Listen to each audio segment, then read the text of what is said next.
What is up going on, guys? You're very welcome to another Degenerate Watch live stream. Thank you very much for joining me, and a big shout out to everyone that's watching this on the premiere. I thank you very much for joining us.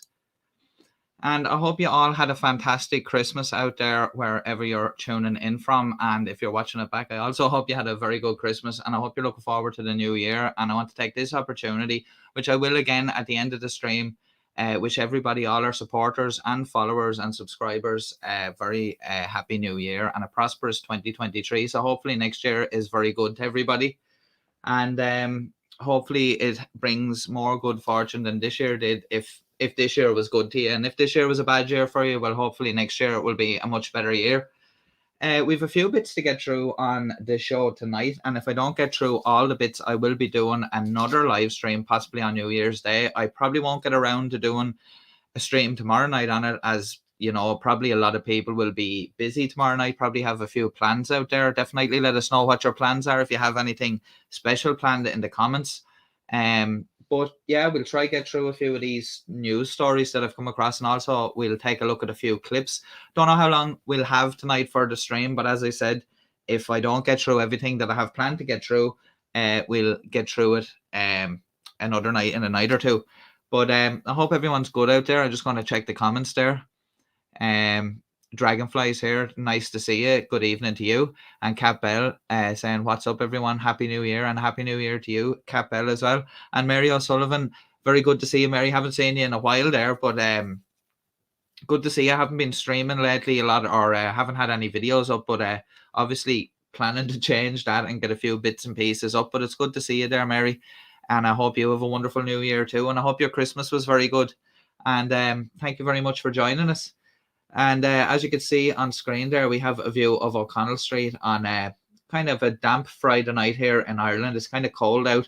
Not as cold as it has been, but still kind of chilly. There's a few people still milling around there. It is 15 minutes to midnight here in Ireland. And yeah, still busy. Probably people out for a few drinks. You know, a lot of people are still off work at the moment. So yeah, a lot of people with a spare time. But I suppose it's still kind of that busy at this time of night, usually. Anyway. I have I'm just trying to look through notes I had there. So yeah, I have an upcoming video. I should have that in the next couple of days. It's about a drunk guy in Florida driving his car, and he has some pretty bizarre excuses as to why there's some damage to his vehicle. But it's quite an interesting one, and kind of goes to show you the the broad spectrum of what police have to put up with. But of course, a Florida man there again. And we're not trying to be harsh on Florida. It just seems that a lot of these stories are coming out of Florida there. But yeah, because we had a few there a couple of months back. We had a few Florida stories all together. Yeah, and as I said, even if we get through all the topics, I'll still have a live stream in the next couple of days talking about something else. And yeah, kind of big news that's been going on lately. World Cup. If I don't know if many people out there have an interest in football or soccer, if you're watching from the United States, but yeah, the World Cup. I watched a few matches. Didn't watch an awful lot. It was kind of hit and miss here and there. Watched some of the matches, but yeah, quite interesting to see Morocco go so far in it. So very good for them.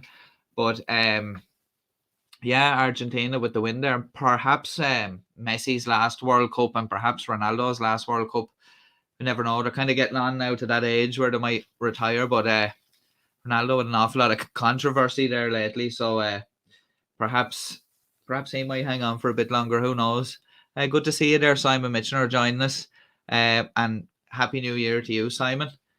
Yeah, so that's basically it there on terms of those sort of things that I was going to talk about. But yeah, didn't watch a whole lot of the World Cup. Watched a few bits and pieces, but you know, kind of it was really weird having it in November when usually you have it in the summer. So it's kind of odd, you know, with Christmas coming up, people, you know, are really focused on it. So, and then obviously with a lot of controversy on where it was being held and how that was, you know, how that all came about. Like, so, you know, I think that kind of had a big effect on maybe, you know, people's enthusiasm about it.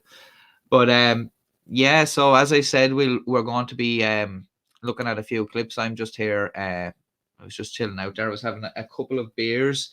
No Guinness tonight. I had a couple of Guinnesses with my friend the other night. And he called down to me, St. Stephen's Day, but we're on the Rock Shore tonight. I don't know if anyone's familiar with that. That's it there. It's made in the same place as Guinness is made, but yeah. So we're having a couple of them tonight, and we're kind of chilling out here and just looking at a few clips really. And I have a few news stories to talk about that I've came across too. So yeah, without further ado, we'll try to get into a clip or something there. Yeah, so obviously being the time of year that it is, there's a lot of emphasis on road safety and stuff to do with like drink driving and drug driving, and that's a big thing here in Ireland at the moment. With the Gardaí having their road safety campaign always around at Christmas time to increase checkpoints and having intoxicant testing in more places and stuff like that. But yeah, what I'm going to do now is I'm just going to switch that view there. We can come back to that after. And definitely, I definitely wouldn't advise drinking and driving, obviously. Yeah, so like they always have a campaign at this time of year where they will be kind of out more in force on the roads. And I'm just going to take a quick look there at the Garda Twitter page, because they kind of update that regularly with sort of what sort of stops they've been doing. We're going to have a look here now and just make sure that that's going to share across there. And I just want to change the background back to something else.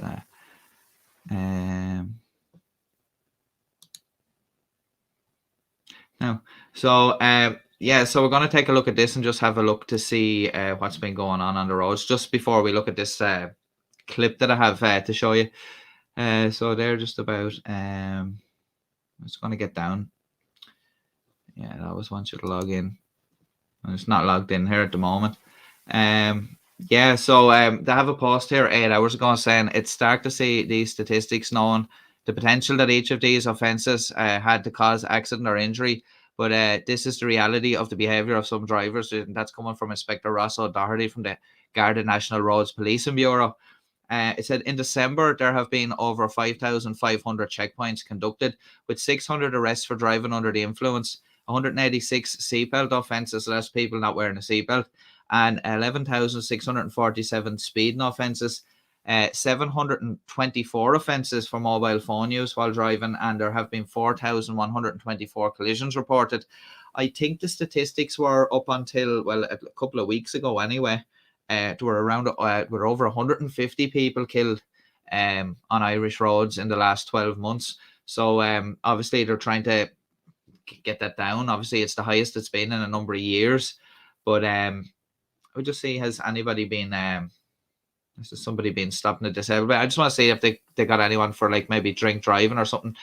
That there that we're looking at here on screen now is their new the new devices that they've got for it's basically just a drug wipe on the side of the road. They will test your saliva for the presence of a number of different drugs there. They have cannabis, benzodiazepines, amphetamines, and methamphetamines, opiates, and cocaine. So they've been using those a lot lately over the last couple of weeks. And yeah, this is in addition to the Draeger drug test machines, which are kind of a bigger device that they have for taking saliva samples. But obviously, this was yesterday in Naas, in Newbridge, this Naas Roads Police Unit, to stop the car driven by an unaccompanied learner driver. So that's somebody on a learner permit with no full licensed driver with him, because anybody here that is driving on the road has to have a full licensed driver with him if they're on a learner permit. So using the new drug wipe road testing kit, the driver tested positive for driving under the influence of drugs, car seized and driver arrested, and that test there is positive for cannabis. So as I'm saying there, like the big campaign every year in order to reduce the number of road deaths. And in this first clip that we're going to take a look at here, this guy is described by the officer as the drunkest person he's ever seen driving a vehicle. So going to take a look at that, and we're going to come back and take a look at the comments.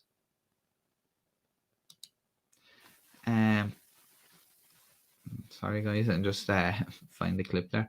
So yeah, let's take a look at this clip.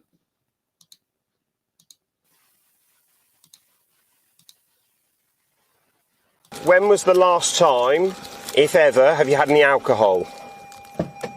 Why do you call me a complete... I haven't called you a When was the last time you had any alcohol, Malcolm? Why did you call? Okay. Malcolm, I'm going to make a requirement for you to provide me with a specimen of breath because you've been involved in a road traffic collision. Failing the breath test or failing to do the breath test will leave you liable to arrest. Okay? So what I need you to do, I need you to make a seal around this tube and blow until I say stop. Alright? Do you understand? Why did you call me a... Malcolm, I didn't call you a alright? This is the first time I've had a chat with you. I need you to blow into this. Failing it or failing to do it is an offence. Malcolm, I need you to provide me with a specimen of breath, alright? So I need you to make a seal around the tube and blow until I say stop. I want you to tell me if you call me a... Okay, I will tell you, I didn't. Alright? I'll remind you again that failing to provide is an offence which will leave you liable to arrest. Okay? Can you make a seal around the tube and blow until I say stop, please? Did you call me... No, I didn't. Okay? Are you going to provide a specimen of breath, Malcolm? Okay. Did you call me a... No, I didn't, Malcolm. Alright? Malcolm, I'm going to say something to you now, and it's very important that you listen, alright?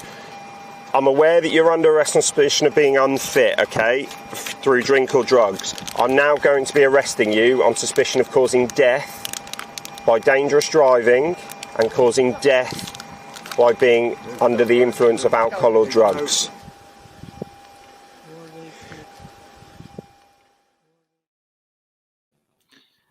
So unfortunately, in that situation, the police didn't manage to get to that guy before he actually went and caused some harm, and he actually killed what I believe is a 20-year-old student who was on her way possibly to work or college. And yeah, so tragic in that circumstance there. And that guy was totally incoherent altogether. So yeah, unfortunately, he couldn't have been stopped before that tragic accident there. But that officer had described that man as the drunkest gentleman he's ever seen operating a motor vehicle. So and you can probably tell like that officer's in the job a good few years as well. I can't remember exactly how many years, but you know, he's not a newbie by any means. So yeah, he was saying, so like he obviously, you know, that he's come across many people in his career. So yeah, it's pretty shocking to have people like that out on the road. People getting into cars that actually think they're in that condition, that think they're pretty okay to drive. And just to catch up there on some comments there, I see Stefan Saint Germain has joined us, and Happy New Year to you too, Stefan. And Kiwi Dave has joined us too. Good to see you, Dave. Long time no see. And I hope you have a good New Year as well. And I hope everybody had a good Christmas that's joined us.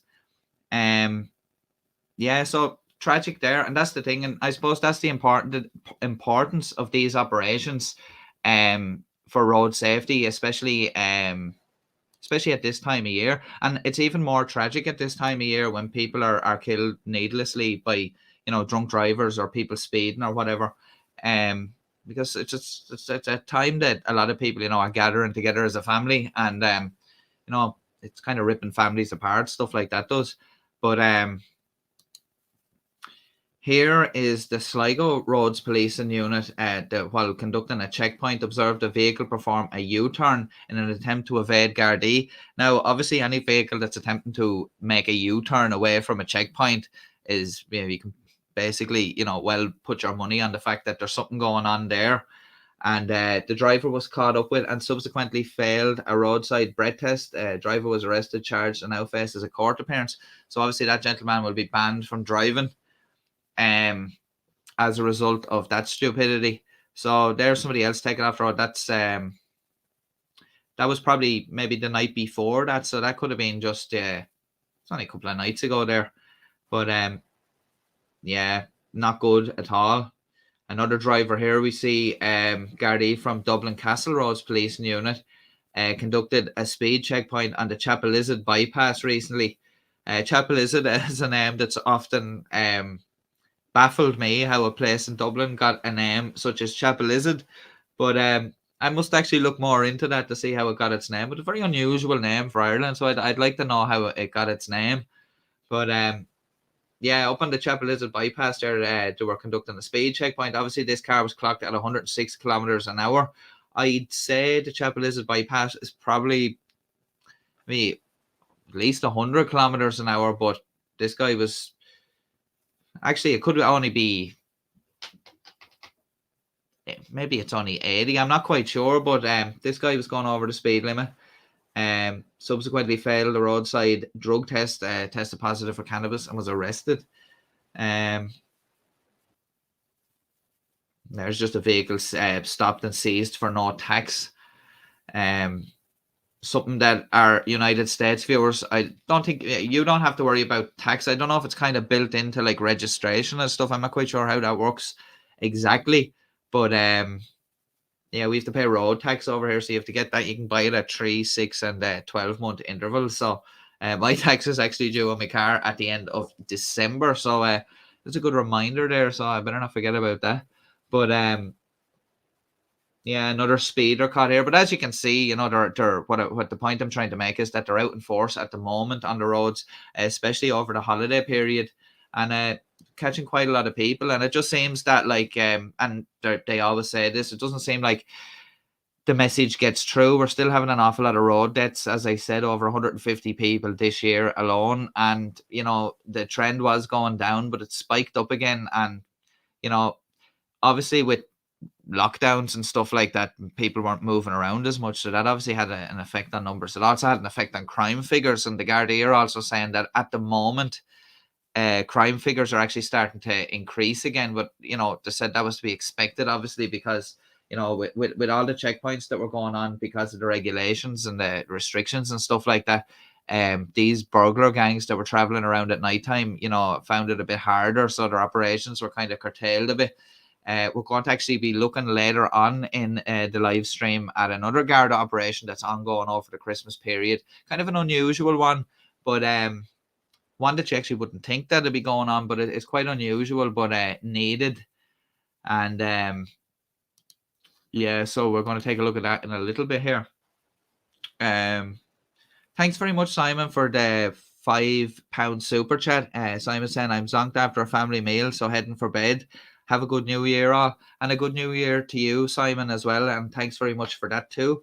And yeah, as you know, after having a big meal, you do, especially after, like, let's say the Christmas dinner, all you want to do is kind of just nap and kind of doze off on the couch or something. But yeah, usually you do end up dozing off on the couch because there seem to be a lot of repeats on the TV. I don't watch a lot of TV, but you know, they seem to play a lot of the same movies around Christmas and all. They don't really tend to mix it up a lot, but you know what I mean. No choo-choo moments yet, but I don't know if you missed the part where I was saying, Dave, that I was having a couple of beers here. So you know, we could end up having a couple of those moments. You know, Degenerate Watch, of course, the home of many a remarkable production, most of them remarkably bad, and I'm sure tonight will be no exception. So, of course, we'll see how it goes. OG Fish is joining us there as well. Hello to you. Thanks for joining us, and a happy new year to you as well. Yeah, so we're going to look at another clip here now. This one is a foiled robbery in the UK. This is a bit of a funny clip because I don't know if this is some sort of a salon. It looks kind of like some sort of a salon.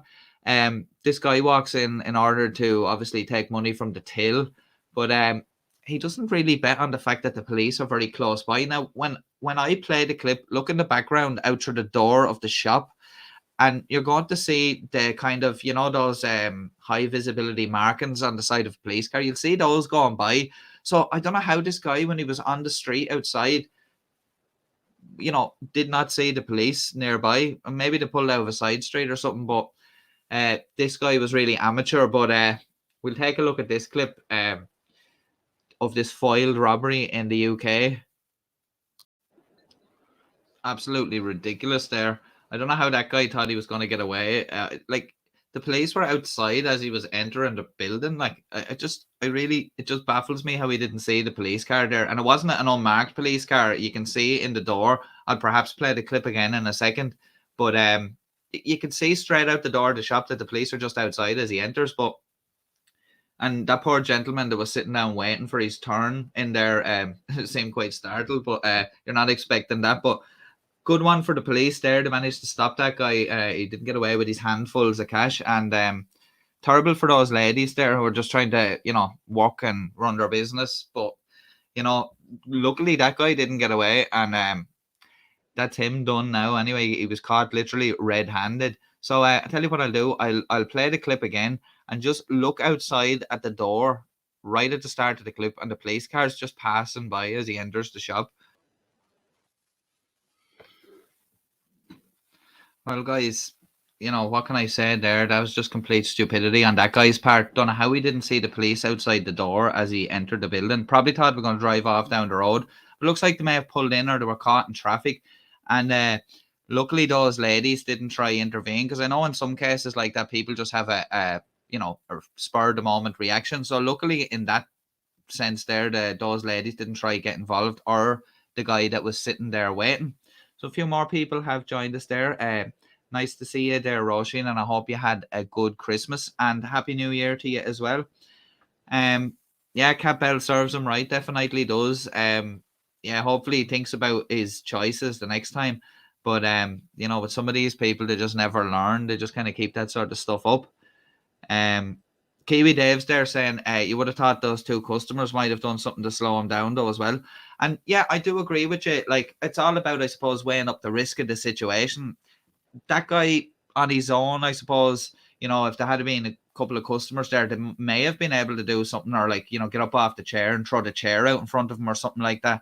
But yeah, I just thought, like, sometimes when people intervene and then they end up, just an innocent bystander just sitting there, tries to intervene, and maybe that guy has a weapon on him or something like that, and then you end up getting hurt, and for the sake of whatever was in the till, looked like a decent amount of money. Don't know exactly how much, but probably a couple of £100 or something like that. But terrible for the business. But these guys are only kind of opportunists, I suppose.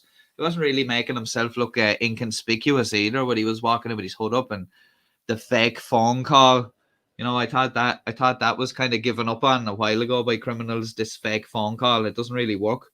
But yeah, and yeah, like Dave said there, if you do enjoy the content, don't forget to give us a thumbs up, as it does help get the video out to more people, and it does kind of come up more in the suggested videos when people like the video. But yeah, that was a bit of a weird thing. It was kind of like that robbery, not exactly like that robbery, but kind of like the one we looked at in the last live stream, where the guy tried to take them, I think it was a mobile phone, and they had some sort of automatic lock on the door where they can just press a button and the door automatically locks, so he couldn't get out and he had to hand the phone back. And then he made the lame excuse of saying that it was his friend that had basically put him up to it, but nobody really believes that. Yeah, so going to move on to another thing that I seen recently, and this would kind of be, I suppose, in the category of degeneracy at sea. Kind of do like to look at some little things like that from now and again on the channel, as we had an episode there a while ago of the degenerates at sea. So kind of came across a few of these stories and thought they were kind of interesting. So just going to try to get this up on the screen there.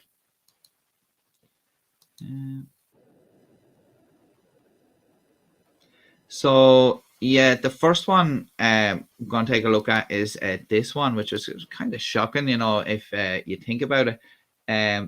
basically it's a crew feared for their safety during trans-Pacific voyage on unseaworthy container ship.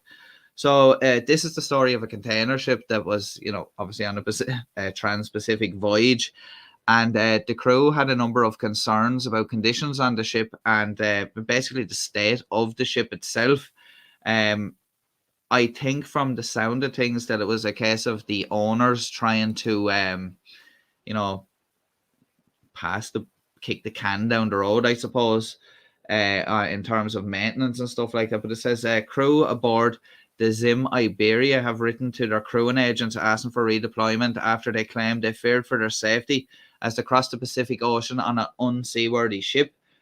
The 4,256 TEU vessel owned by Zim and under technical management by Hamburg-based Harmonia Reederei sailed from Busan for Vancouver on November 3rd with, according to a report, 2 of its 4 auxiliary engines out of commission and a third operating at about half power. Now, obviously, the concern here is that if they have any sort of trouble at sea, the crew is in danger. Boat could end up drifting and being damaged on rocks or even drifting into another boat. So obviously that's fairly big concern, and the crew aren't stupid. Like, they're the ones out in the boat putting their lives at risk. It's not the executive sitting in a boardroom deciding to not maintain the ship. So the report that was issued about this suggests that not only was the auxiliary power insufficient for a journey across the Pacific, but other critical systems, including seawater cooling and main engine fuel supply, were suffering problems, while the main engine booster unit was also operating on a reduced fuel supply, pumps with no spare parts. So as you can see here from the whole thing, the vibe here is that the boat wasn't being maintained. And obviously my thing is that this is obviously to save money. They noted to a letter to the technical manager. See, and this is another thing I just want to note. A lot of these companies that own a boat and then have another company managing the boat for them. This has happened with airlines before. Now, I don't know if this sort of practice has been stamped out yet, but there was a case here in Ireland where a plane crashed down at Cork Airport, and there was a whole, like, what would you say, labyrinth of, somebody owned the plane, somebody else was selling the tickets, and the plane was hired out from another company, and it was so weird. Like, there was a mad convoluted situation. So in order, after that accident, to find out who was responsible, they uncovered this sort of practice that was going on. And maintenance and obviously the way the crew are treated suffer in all these sort of operations, because when more, I suppose people are looking for a piece of the pie, costs have to be cut, and it's usually the maintenance and the crew that suffer. Like, it's not going to be the executives and their bonuses, and the shareholders certainly need to get their dividend at the end of the year. So in those sort of situations, I didn't know that it got knocked. I thought that was I thought I had added that to the stream, guys. Sorry, but I suppose that was a bit of a choo-choo moment there, Dave. But they were saying, moreover, pipes were leaking water into the engine room space. So that's obviously another dangerous situation to have going on at sea. So it says the crew contacted the International Transport Workers Federation when owner Zim insisted the vessel make the return journey from Vancouver to Busan, which is in Korea, in a similar condition. Now, I wouldn't like to be traveling the whole way across the Pacific from Canada over to the Korean Peninsula with, like, no auxiliary power, basically, fuel supply pumps with no spare parts, and loads of other stuff. And I'm pretty sure there was other things there that aren't listed here, maybe lack of tools and stuff for the maintenance crew that are on board the ship. Who knows, whatever else is going on there.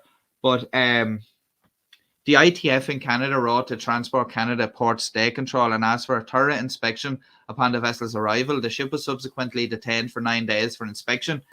The ITF noted in a letter to the technical manager at Harmonia that the dangerous situation on board Zim Iberia since November 3rd, and added that the vessel's transit from Asia to Vancouver was undertaken with insufficient auxiliary support for safe navigation. Thankfully, the vessel encountered fair seas and arrived safely, luckily for the crew.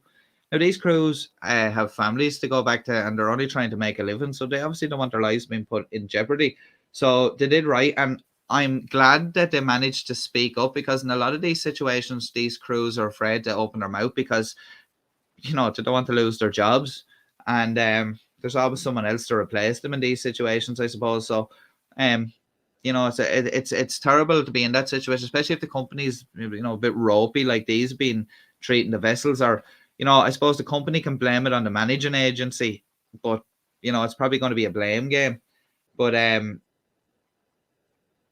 yeah, it says the ship took over 2 weeks to reach Vancouver, was detained by the authorities for 9 days and left on the 29th of November. Obviously, they couldn't hold it there forever. So, when asked about the challenging situation on board Zim Iberia, Zim said it wanted to emphasise that the safety and welfare of the crew were a top priority. Well, I tend to disagree with that. If it was a top priority, the ship would be maintained to, the full capacity of what it needs to be. It wouldn't need the crew to have to go whistleblowing, for lack of a better term, about what's going on there. So just going to catch up on a few of the comments while I continue on there.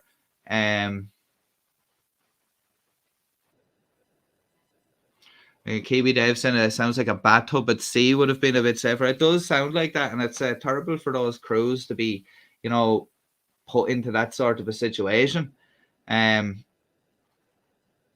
No, the airplane, it was some sort of a. I'll actually tell you now. I'll have a look there. It was a weird airline. Should we? Yeah, Manx 2 was the name of the airline. I'll actually, because I have it up here, I'll say so. Manx Flight 7100 was a scheduled commercial flight from Belfast in Northern Ireland to Cork in the Republic of Ireland on the 10th of February 2011. The Fairchild Metro 3 aircraft, flying the route with 10 passengers and 2 crew aboard, crashed on its third attempt to land at Cork Airport in foggy conditions. 6 people, including both pilots, died. 6 passengers survived but were injured, 4 of them seriously. Now, there's an episode of this, if anyone's interested, on if anyone watches Air Crash Investigation, that there's an episode on that. It's either that or Mayday, one of those ones about this. So it's Manx 2 Flight 7100.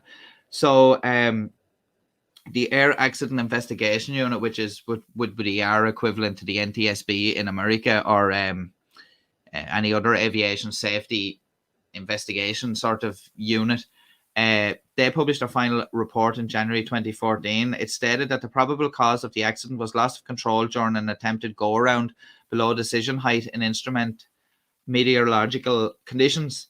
The report mentioned as a contributory factors the inappropriate pairing of flight crews, inadequate command training and checking, and inadequate oversight of the charter operation by the operator and the operator's state. So that's what I was saying to you. This was all over the place, the way this was being run, and that's what led to this. So I'm just going to say that I have this here. I'm just going to try to see that I have the actual thing about the structure, the way it was set up. Yeah, so it says the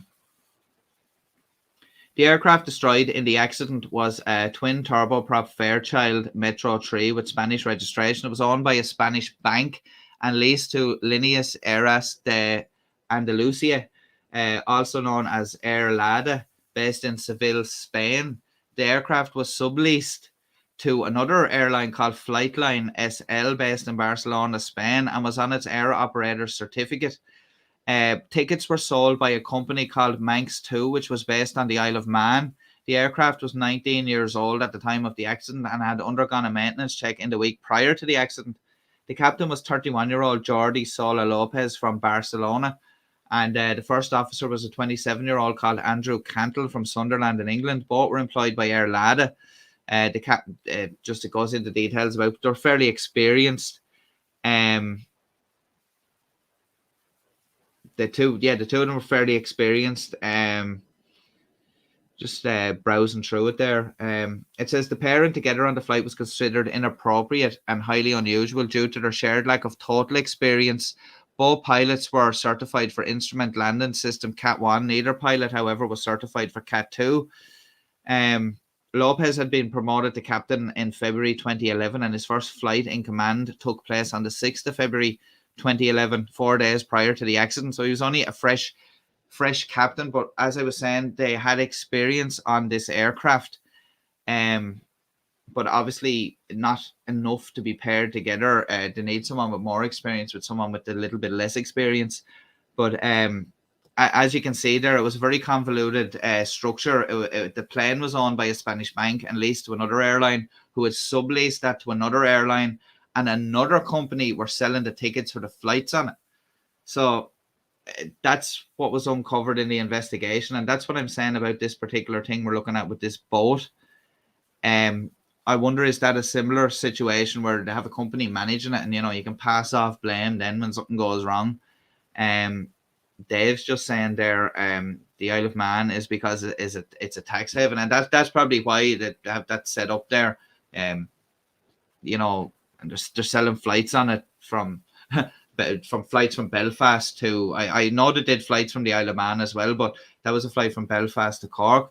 But getting back to the thing with the ship here, that I was just going into that thing about the plane, because it seems to me it kind of echoes that with these other people being involved. But Zim, the company that owns this ship, was saying that it was managed by a reputable third-party management company, and of course they're going to say that. They're not going to say they're not reputable. The voyage in question has been approved by the relevant authorities and a reputable maritime class prior to departure, according to best practice. However, the vessel encountered certain operational problems. Now, these problems were evident before the boat left the port, but of course, they had to go on. In light of the technical situation, Zim interfered, it says, or interfered. I don't know if that's a typo there, and instructed the management company of the vessel to enter into a repair program. The ship will be laid up for repair starting from the 16th of December in a shipyard in Korea.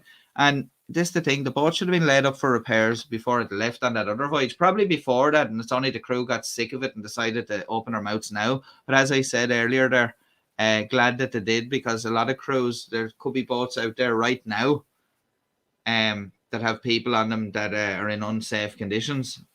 It says in October, this is another incident to do with that company. It says in October 2021, when the Zim Kingston was caught in a storm off the coast of Vancouver Island's southern tip, the resultant stack collapse saw 110 containers, some with dangerous cargo, lost overboard, which went on to pollute the area around the stricken vessel. Zim's reputation was severely damaged by the loss and the environmental damage, and it's taken another blow recently when an old video emerged of a stack collapse to which an employee set music. So obviously now the employees are actually, having a laugh at the company. Zim agreed the video should not have been made and that it was disrespectful and offensive. Of course it was, because it's showing up their shortfalls. But the carrier was unhappy that connections had been made to other incidents involving the ships. But that's just like a child crying that they've been caught for robbing a cookie out of the cookie jar. They've been caught, with their pants down allegedly there, and now they're just saying that it's unfair, that all these incidents are being paired together. Of course, people are going to, put the jigsaw together of what's been going on.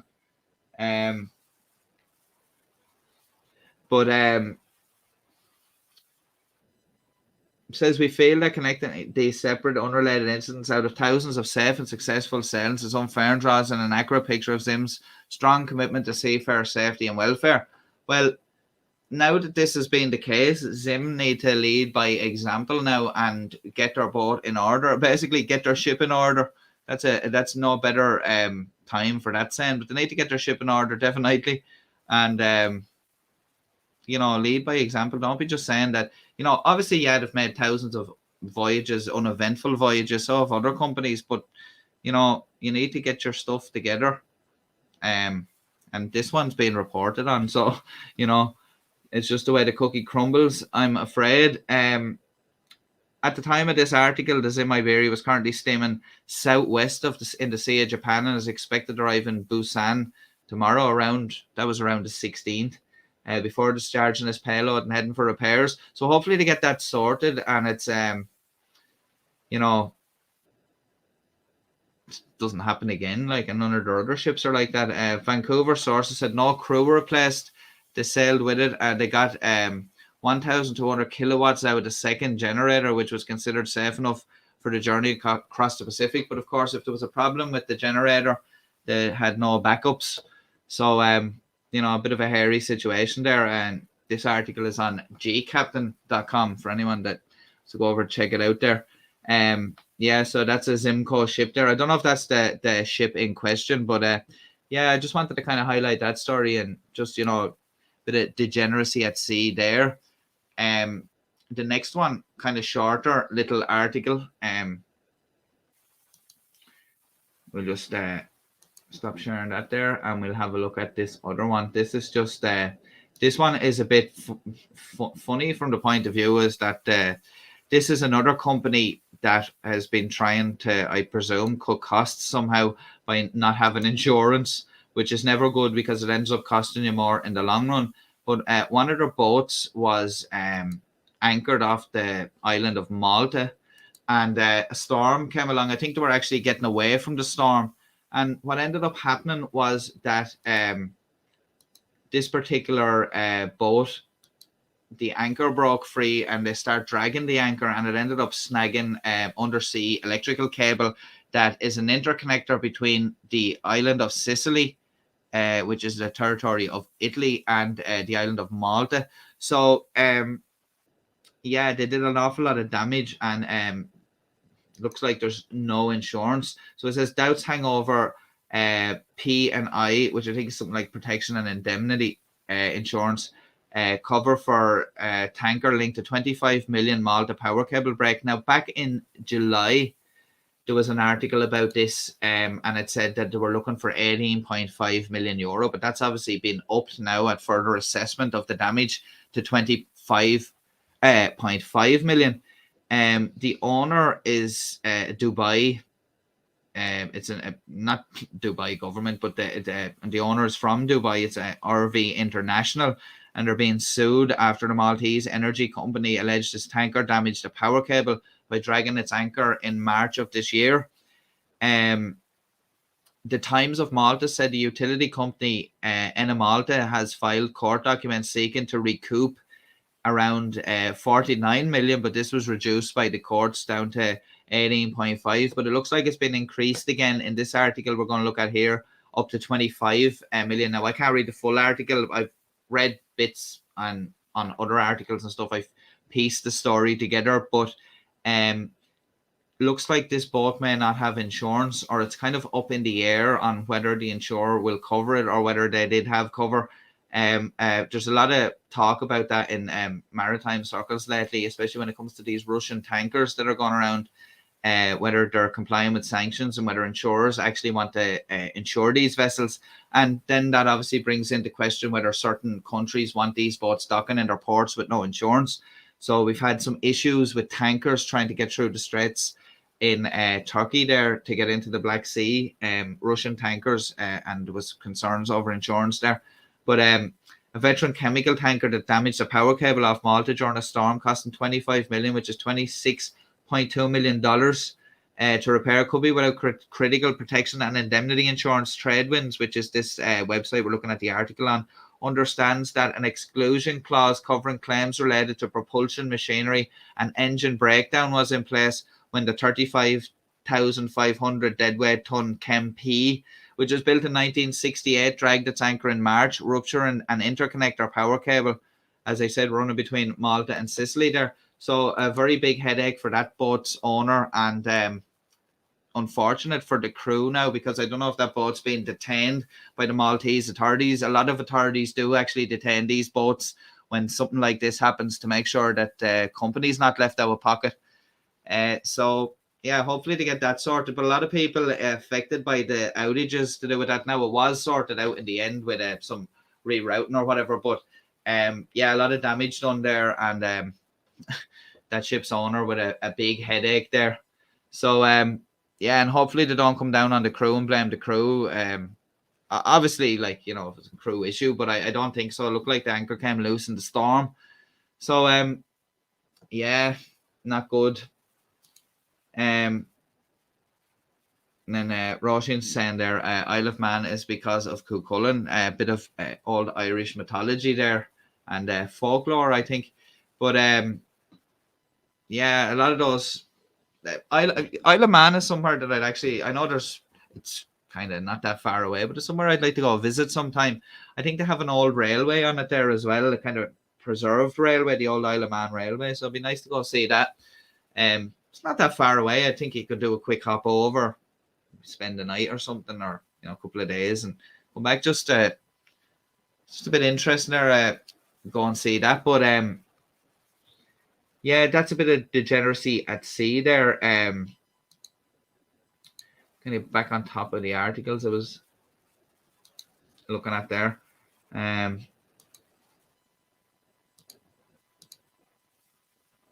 Yeah, so that, as we were saying there, that company's trying to fight that in court, but I don't know.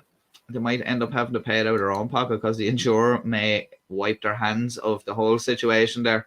Another thing here, kind of, yeah, this could be degeneracy at sea. I suppose it's a drug bust, but I suppose they were going to export it by sea. So going to get this article up. Some of you may have seen this. This was destined for Australia, coming from the UK. Bizarre, really.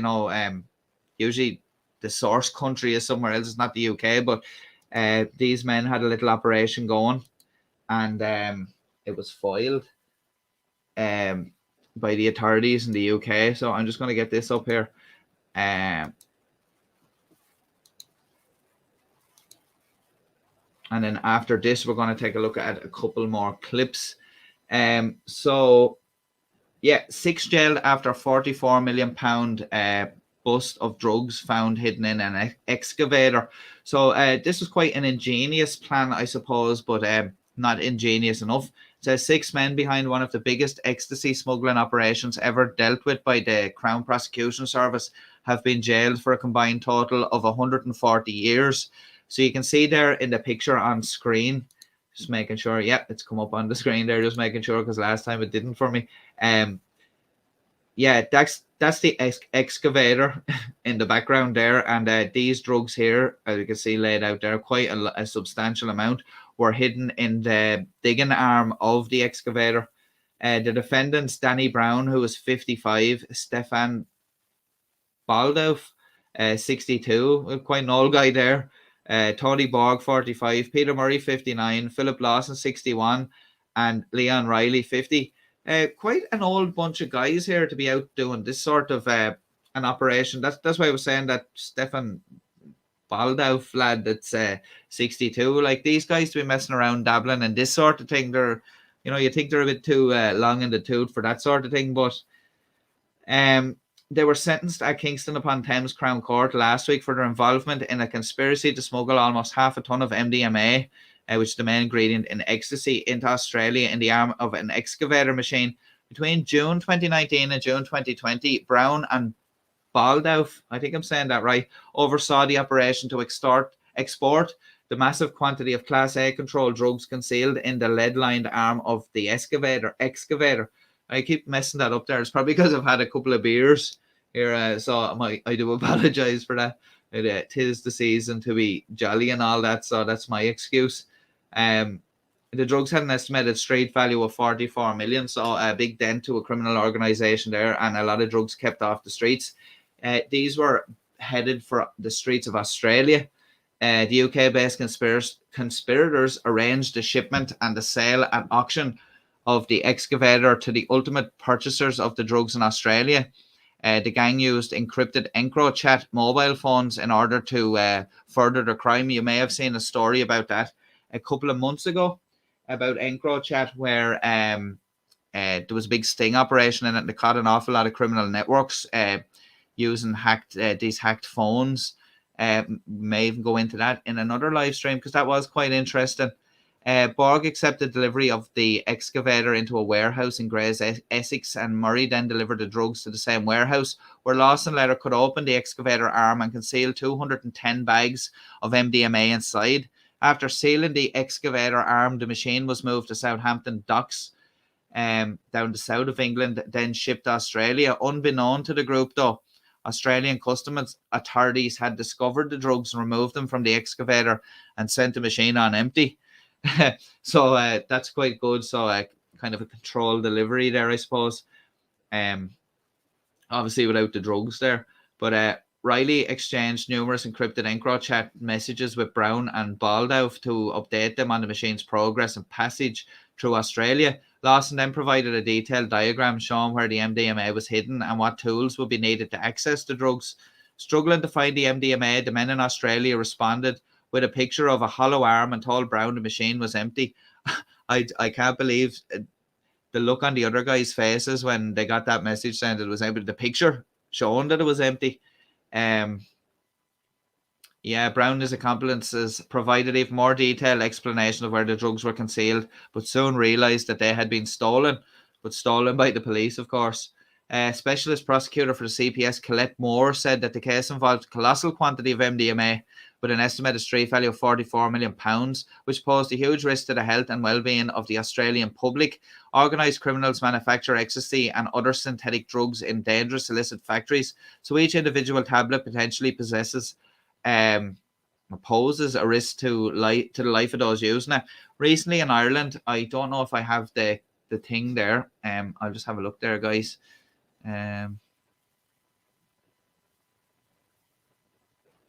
No, I don't have the article there, but recently a lady passed away in Ireland after taking some drugs her partner had given her. I think she was only 34, or maybe, between 34 and 36. She took some cocaine and some MDMA tablets, and she had a bleed on her brain. They reckon it was from MDMA toxicity. And it just a very sad case there, and they're saying very tragic. And obviously for the guy that gave her the drugs being her partner as well, like that, the guilt of that would be unreal. So unfortunately that lady passed away, and as I said, this is a dangerous drug, and luckily it's been kept off the streets here. Excellent work from the Australian authorities, identified the drug concealment in the mechanical arm of the excavator arm and prevented its onward distribution. Collaborative international working with our Australian partners has resulted in the successful prosecution of the men who had exported these drugs to the Antipodes. But you can see there in the photograph on screen where the drugs were actually concealed inside the excavator arm. I just see Dave in the comments saying a unique way to save for retirement. Yeah, I think that's what they were probably doing. They were probably getting a retirement fund together after years of criminality in other fields. Your Irish 2 beers shouldn't have that effect on you. It is 2 beers, Dave. This is the halfway through the third one here. And yes, that should be a crime. But I'm going to blame it on the fact that it's been a while since dinner, so we'll say that that's what the story is there. I just see one of my friends is texting me. He's watching me, so shout out to Rob there, who's watching. He's just after texting me saying he's watching the stream there. Yeah, so this will lead us into our next couple of clips, and then our next news article that we're going to take a look at. But bad drugs off the streets there in Australia, and a good find there. Obviously they had some intelligence leading up to this, and as you can see there in the image, the drugs are there. I'd love to have had they should have put a hidden camera on that, so when the guys actually cut it open, you could see the reveal and the look on their faces. That would have been some great entertainment. And of course, I'm just looking there. I've received a picture of a pint of Guinness. So obviously, my friend Rob there is having a couple of pints of Guinness at home there. So I'm on the Rockshore, as I said earlier here.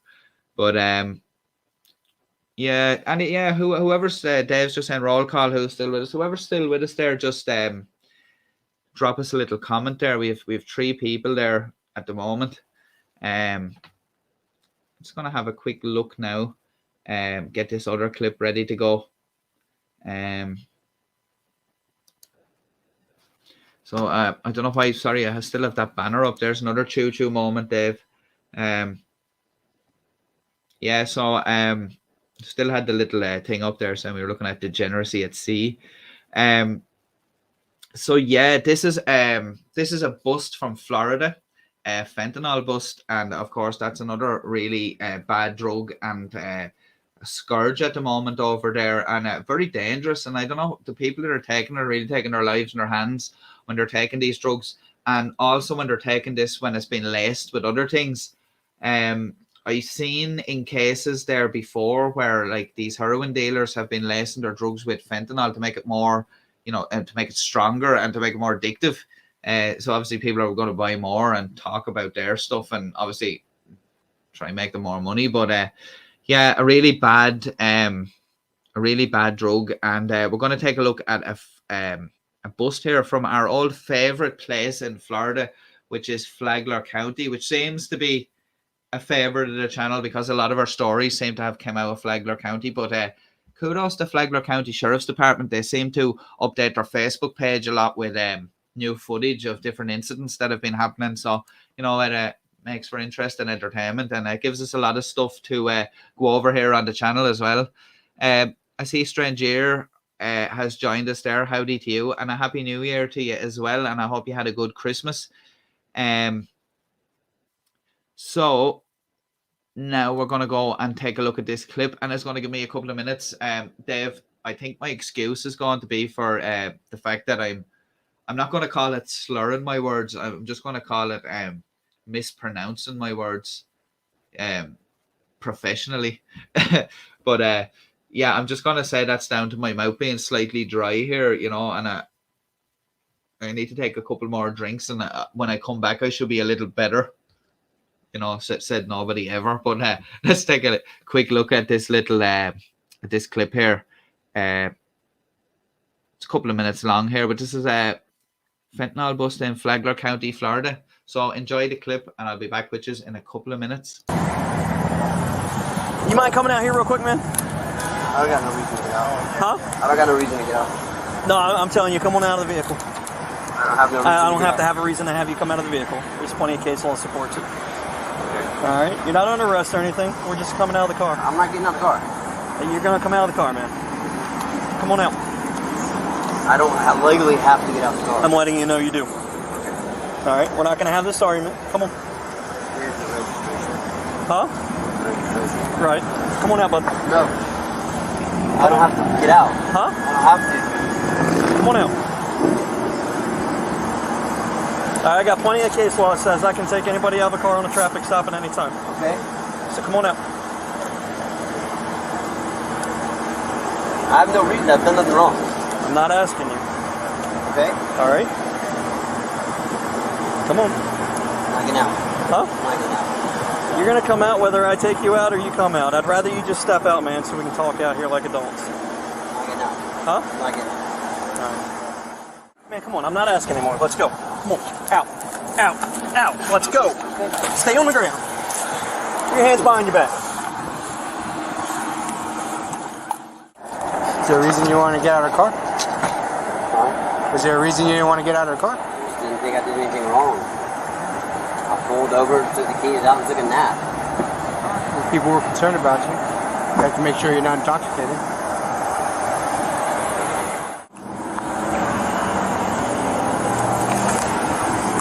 Some of the powder fell out. Hey, buddy, what is that powder? Just so that none of us get hurt over here. You're not going to talk? Okay. Well, I'll let you know if my deputy gets hurt while he's searching you, then you're going to have another charge, all right?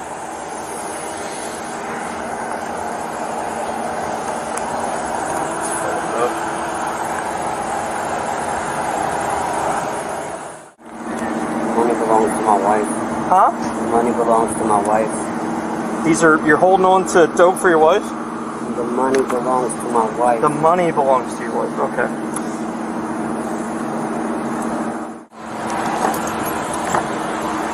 Go and have a seat.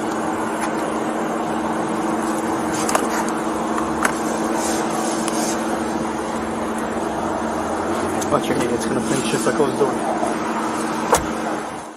So this car has been at 17 Blasdale, and I've seen him walking in, and I've sent this car, another car that they just got last night, or 2 days ago. She got caught she got caught with some 31 on them too as well. So Yeah, as soon as I pulled up, as soon as I seen the tag, that's why I was trying to raise you, but I didn't know if you heard me. Yeah, no, I heard you. And as soon as I pulled around that stop sign, as soon as I pulled around, he took off, blew through that stop sign right there. And then he blew the other one. So I tried pulling him over, and he just kept coming all the way around in here. And then he refused to get out of the car.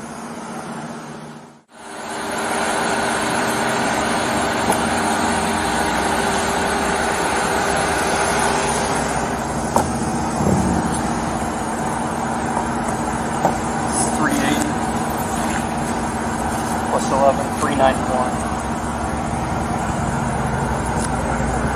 391. Plus 3, 691. $2,691. Okay. Cool.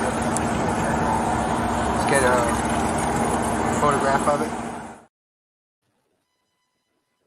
Well, guys, there you can see that guy was busted with some fentanyl there, and as I said, a very dangerous and deadly bad drug.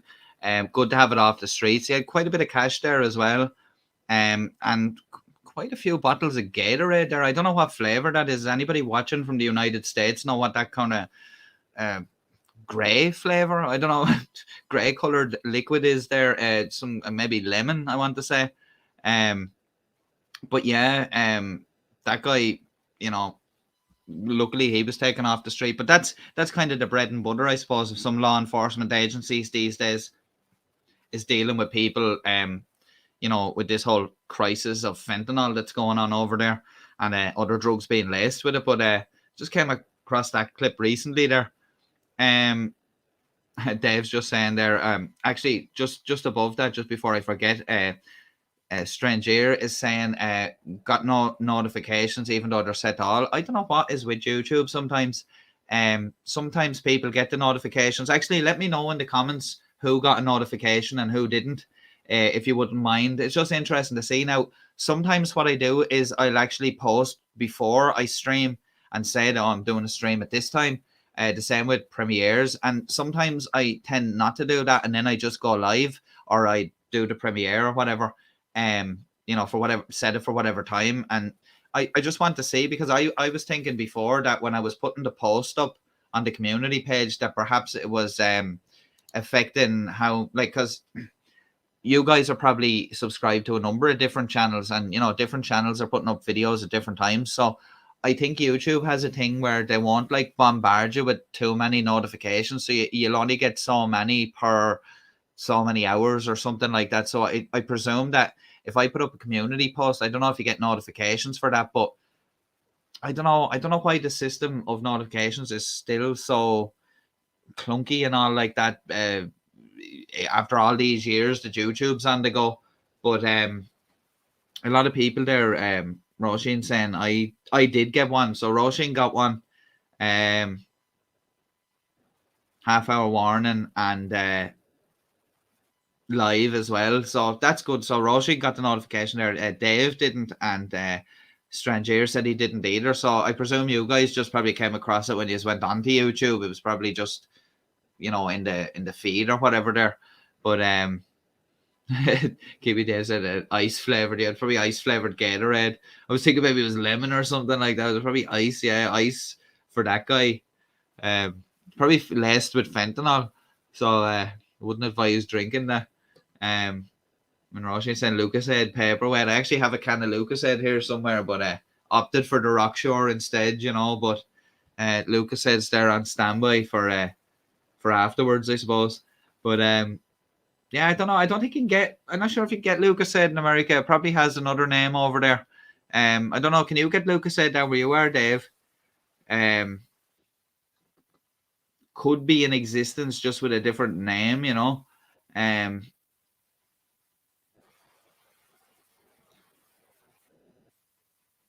And then Roisin saying, I think frequently affects it all. So yeah, I think so. Like with how many, it's weird the way it works. I don't think even YouTube understands how their whole system works of notifications and the algorithm and all that. It's kind of like a beast in its own. Oh yeah, and that's actually true as well. I just said if you haven't viewed in a bit, I won't notify. Yeah, because it kind of YouTube's kind of keeping up to date with what you're watching currently. So like, yeah, with me not having posted a video in a while, it'll kind of take a while to kind of start getting back into people's feeds again. So yeah, that's a good point to note. Thanks for saying that, because I hadn't actually thought of that though. But yeah, it kind of does that. It's the same when you go through phases of watching different things. It'll be suggesting that to you, and maybe not something you were watching a couple of weeks ago. And then Stranger saying even the ones I get tend to be at least 5 minutes late, and that's the thing with some people as well. They kind of late going out. I really don't know why that is, but yeah, it's weird.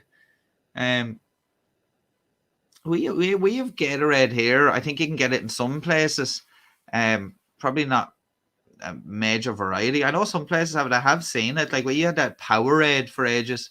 There's a lot of these aids, Lucasade, Powerade, Gatorade. They don't really age you that much, do they? They're all right. I like Lucasade, but Lucasade changed a couple of years ago. They start putting less. I don't know what it is now. That's looking at the can here. They start putting less glucose in it, and like basically less sugar, and they start putting kind of artificial sweeteners in it, aspartame, and I think there's something else in it as well. And it did change the flavor slightly. I kind of did notice it, but it's nicer when it's cold, but when it's any sort of way room temperature or anywhere approaching that, it's not great. Like, but and then Roshan saying as well there earlier, I just I remember there you were saying that you're finally getting to sit down, so you must have been flat out. I suppose nothing stops where you are, even when it is Christmas, you have to keep going. I used to drink the blue Powerade Roshan years ago, a long time ago. I thought that was nice. I never tried the other ones, but I'm more kind of into Lucasade. I used to drink the Lucasade, but yeah, I'm kind of trying to cut down on fizzy drinks and stuff like that. But it is hard sometimes to kind of it's too tempting. And I don't think that sugar tax that the government here brought in, I think it's like few cents on every can of in a multi-pack or every bottle or whatever. Like it's a few cents, maybe it's 15 cents or something like that. But I know it isn't some of the restaurants when you're getting a drink with sugar in it. Like if you go for the diet versions or the sugar-free versions, you don't actually have to pay the sugar tax. You just end up it's a bit cheaper, but I don't think it's really an incentive. People will just buy what they were going to buy anyway. I think really. And it's all to do with, I always say it's all to do with, like protecting the health of the children from this. But, that's down to the parents, I suppose, to make the choices. Like the child isn't, 9 times out of 10, the child isn't the one at the counter ordering things. So, Stranger saying there, I stick with my Monster drinks. And that's something I've never actually tasted, a Monster. We do have them here, but I've never actually had a Monster before. So there's so many different flavors of Monster as well. It's crazy. So I don't know what would be your favorite one there. Yeah, the blue was very nice. Kind of like it kind of reminds you a bit of the Blue Wicked. That drink there as well that people used to drink years ago. I don't know if it's as popular now as it was. I remember it was kind of a thing years ago. People used to go mad for it. But hello to Emma A, who's joining us there. Good to see you, and I hope you had a good Christmas and a happy New Year to you as well.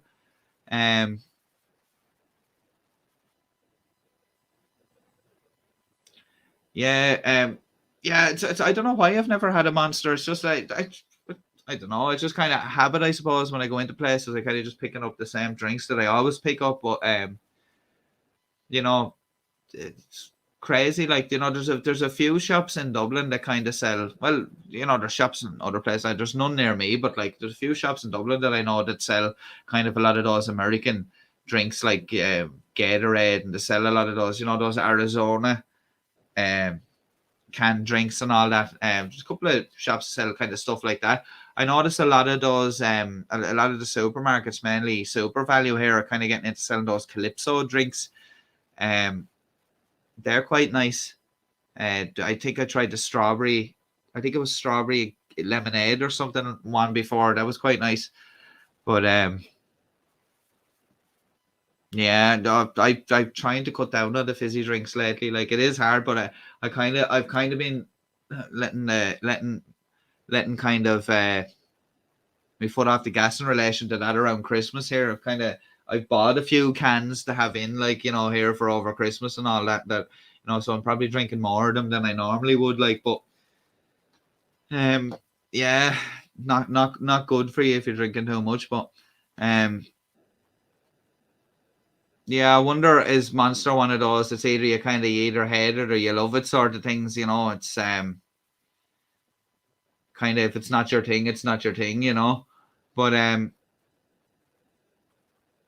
and Dave, are you talking about Monster there or Powerade, about the All Blacks drinking it?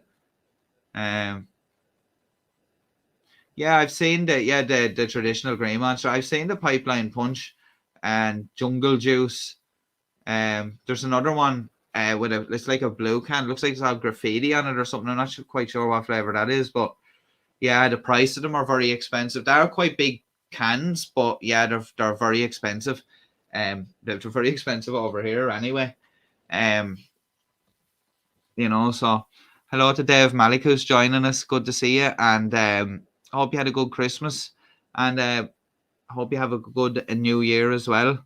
Has anyone got any plans for New Year's? Is anybody heading out or going to any parties or anything? Not a lot myself. Probably will go out for some dinner tomorrow, and maybe have a few drinks. But yeah, there's not a lot in my town here kind of going on for stuff. Like, a place that I kind of went before a couple of times on New Year's Eve, they've actually closed down recently, not because of the kind of the cost of living thing, which a lot of places are falling victim to, like cafes and stuff. Actually, mainly because the building that is built above this particular pub, it's a pub and restaurant, is actually been deemed unsafe. So they've had to actually close the restaurant. Now, I'm not sure how it affects the tenants in the flats, but yeah, they're going to have to remedy that. But that's been closed down for a while. So yeah, that's somewhere I kind of used to go New Year's Eve sometimes, have something to eat and have a few drinks staying there. Went in one year and I had a particularly shocking DJ. And I think he was kind of struggling of what to play. So he kept getting some girl that was, I think he knew her, like, from before, like, but she was sitting in there having a few drinks, and like, I think she was into karaoke, so we kept getting her up to sing songs in between the poor songs he was playing. So like, it wasn't great, but yeah, that was my last memory of that place. So not a fond memory, but yeah. Roisin saying she's off to the States on Monday. I actually remember you saying that. You saying you're heading to Florida, I think it was. I think you were saying that to me on the last live stream there. I hope you have a safe flight over, and I hope you have a really nice trip. And it's a nice way to start off your new year as well, somewhere different. And, it's a nice way to remember to start the new year off on a positive note.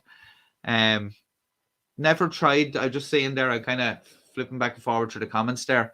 Roshan saying I miss Dunkin' Donuts coffee. Never had Dunkin' Donuts or the coffee. Something I try. We have that here now. It's reached us. I think there's talk of a Wendy's opening in Ireland too soon as well. So I don't know, anybody ever tried Wendy's? If it's any good, might give it a try, just see how it is. But the novelty of those waffle fries or something like that will kill me. So I'll have to go and try them out. Dave Malik saying, or Kiwi Dave saying, quiet night at home tonight. I'm getting too old for New Year's. I kind of feel like that myself as well. I'm not into this thing of being in these nightclubs and all when they're doing these countdowns and all of this. But that was a thing for years ago. But Dave Malik saying, sitting on my couch watching TV and playing the laptop. That's it for me. Yeah, and I think as you do get older, I think New Year's Eve kind of loses its unless you're doing something special, unless you're going for a meal, or someone's having a party or a few drinks somewhere with friends or something. But it's kind of just another night. I remember years ago we used to go out to my grandmother's house, and we used to watch, like, they used to, I don't know if they still actually do it on TV, but they used to, like, be running a thing all day where they kept just showing all the celebrations as they happened, as the New Year reached each different country. And we used to kind of sit at my granny's house in the evening. I think we used to get something to eat there, and we used to sit there and watch that. That was a good few years ago. I actually remember we were there the night that of the millennium, the 1999 into 2000, when everyone thought, the world was going to end with the Y2K bug. But yeah, like, I remember being there. That's kind of a memory I have of that, being in my granny's house. And of course, my granny was skeptical of the whole situation, obviously, because, like, at her age at the time, I think she would have been in her 80s anyway, at least, maybe late 70s, 80s. She wouldn't have been too into the old computers and all that. So she was obviously skeptical of the whole situation. She said, that's a load of nonsense. And of course, when midnight came and the TV was still working, and we weren't obliterated, she was kind of sitting there saying, see, so yeah, we got caught up in that. But I don't know. How old was I then? I must have been about 9. I think I must have been about 9 or something around that time. So I only remember bits of it, but I don't really remember the whole buzz around. I've watched documentaries since, if you know what I mean, but I don't really remember the whole thing. I remember it being mentioned a few times at the time, but yeah, I say, and I wish all of you guys a happy new year. I need to go to bed. Well, happy new year to you, Emma, and I hope you have a good one, and hope you have a good 2023, and I hope to see you here again in the new year for more live streams. So I hope you have a good sleep as well. Get a good rest there. Yeah, Roisin, grannies definitely no. Very, yeah, she was very skeptical of the whole Y2K thing, because I remember that night she was saying, nothing's going to happen, and of course nothing did. They were back in the days when, if you wanted to check the news in Granny's house, you used to put on the teletext, which I don't even know if that's a thing. That definitely doesn't exist anymore. Sorry, where am I going with that? That definitely doesn't exist anymore. Teletext, when they switched off the analog signal, I presume teletext went out the window. But yeah, teletext was basically like really crude text on screen out in garish colors, like luminous green and yellow, and you had buttons under, the buttons on your remote now. You have, you'd have like a red button, a blue button, a green button, a yellow button. Well, those were for like your different options on the bottom. It was at the time, if your television had teletext, you were up there. Back when teletext came out, of course, like, you could check, you could check the weather on it. You could check the news, the lotto numbers, which was very important. Check the lotto numbers. But yeah, teletext, that's another relic of the past. I'm going to see, can I actually find an old screenshot? Teletext Ireland. I'm just going to see if there's anything on it.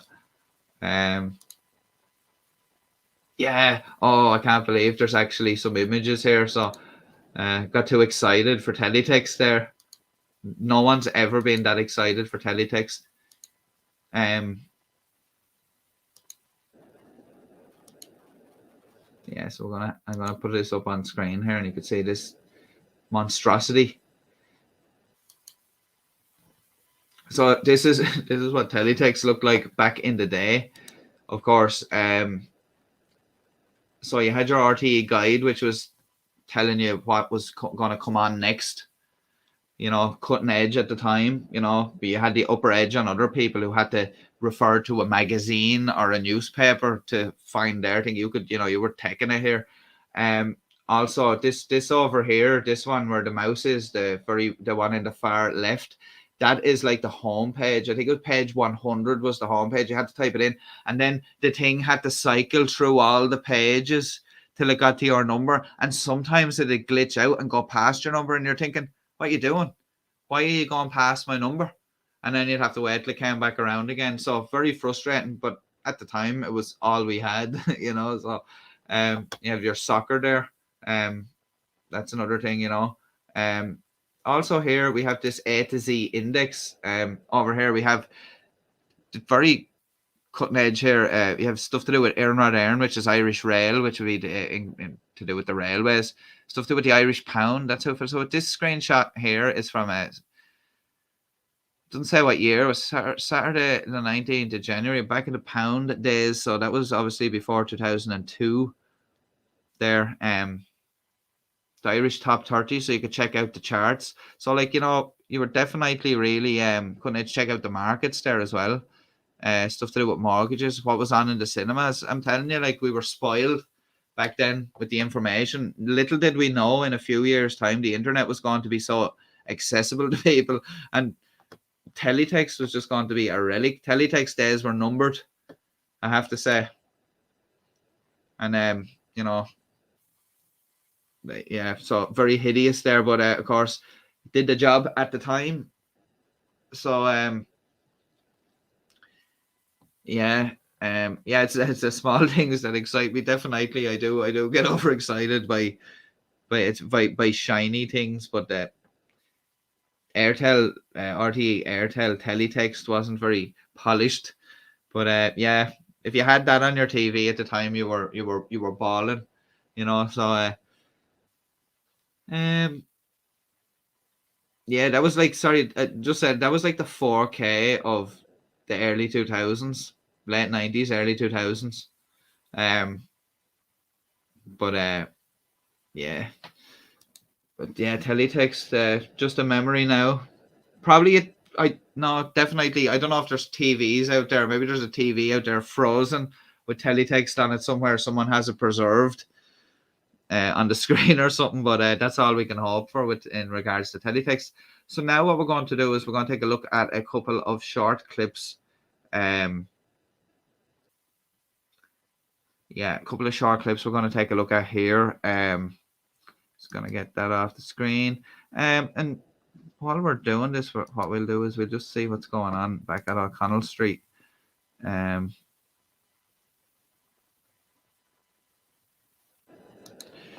just take a look there. Might as well have that on screen while I'm doing a few bits there to get this other clips ready.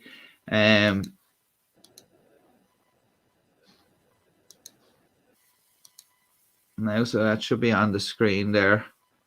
And that, of course, is O'Connell Street in Dublin. That's outside the GPO there. Yeah, still a few people milling around. It's now just about 1:10 Irish time here. And yeah, a few people still milling around. I see that Garda, mobile Garda station is still parked there.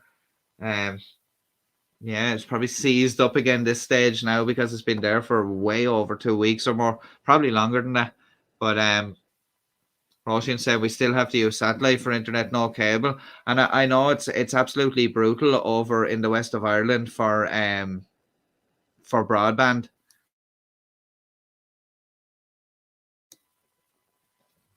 The whole scheme that the government was on about, the national broadband scheme, seems to have fallen flat with the promises that were made to have. We were well supposed to have a more connected country at this stage now, but yeah, shock it's raining there, Roisin. You know, couldn't have predicted that. Hopefully it's not raining tomorrow night for all the people that are going to head out during in the new year. But you know, it's Ireland, so you know what better way to start the year than a good old shower of rain. Stranger saying a few months ago I switched to T-Mobile home internet on 5G, way better than cable at half the price. And I do know with when it comes to cost and all, like the internet that I'm using is literally mobile internet. It's like I'm on the computer at the moment, but it's being used through my mobile internet. When I was having trouble, it was actually my computer that was causing all the hassle with the live streams, with the stuff lagging and all that, guys. I actually thought that it was the internet. But the computer, I don't know if anybody remembers, but I had said that some of the M key, first of all, gave up on me, and then some other stuff started happening to it. And bit by bit, it started giving up the ghost. I had it for about 6 years, but when I bought it, it was a second-hand laptop anyway. So think it was from before 2010 sort of, but it had been refurbished and I bought it, and updated to Windows 10. So yeah, it wasn't really up to the task. So I've since changed the computer for and I've got another second-hand computer to kind of tide us over, to make sure that we're kind of able to kind of get the live streams going properly, because it was really frustrating when I was trying to share videos and stuff and it was lagging, and I was having this problem where I couldn't actually share YouTube videos from a tab because the audio wasn't playing, and it was something to do with my computer. It wasn't I kept trying different things with the browser to see could I do something with settings and stuff. Had it, was that what was causing it?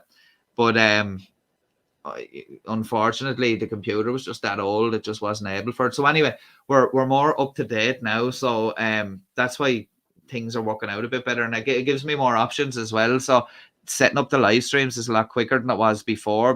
I had to, as I said, I had to upload every clip into this into the streaming software and kind of then play it through that. And but now I have the option as well to play the clips where I can like some of the clips that I've played tonight, they just play, and I don't have like they're ones I upload some of them still to the streaming software, depending on what they are. But if there are any clips that I kind of want to stop in the middle of, or kind of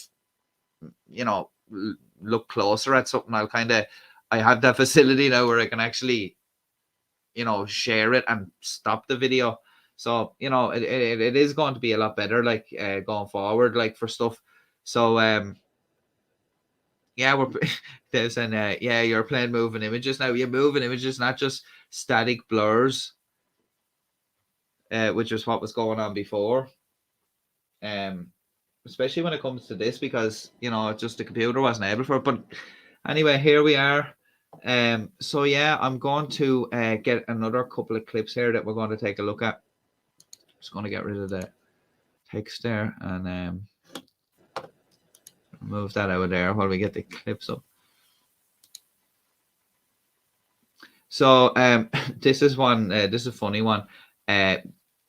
These men were described as engineers, obviously in a sarcastic sense, but these are men that are trying to demolish some sort of outbuilding in Russia, and there's no safe passes here, or there's no health and safety officer on site. So let's take a look at this. But they try to knock down a wall, and they end up creating a whole wave of trouble for themselves.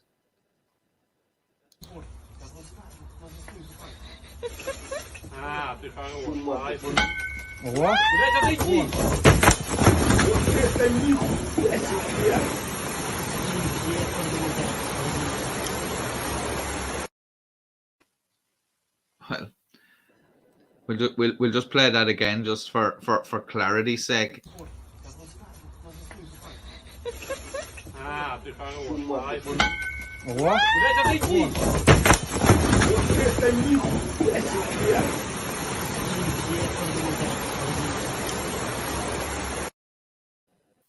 Well, as you can see there, not only did they completed the task of demolishing the outbuilding, but they demolished the swimming pool as well. So some poor child, I'm sure, was crying when they got back out to the yard and realised the pool had been ruptured.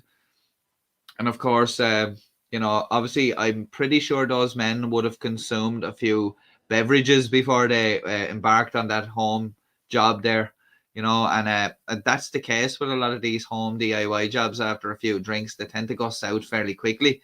But yeah, I'm pretty sure the wife or whoever was in charge in that household there wasn't too happy with that gentleman. But yeah, his engineering skills aren't too good. Yeah, so I just came across that clip the other day. A lot of clips courtesy of chaotic.com that I have here. Some clips, I will warn people, if you do go over there, there's a lot of strange clips there, kind of more graphic clips of accidents and stuff like that. But I kind of sift through that to kind of find some of these humorous clips, or clips that aren't kind of like gruesome, I suppose. But yeah, there are some nasty clips over there. But you know, you can find some decent stuff over there as well. This one's another funny one. I don't know if this is set up. It could well be set up. If it's not set up, it's brilliant. But this is a lady in what I think is probably Japan, having her jacket snatched by a very unlikely suspect. Now let's take a look at this here.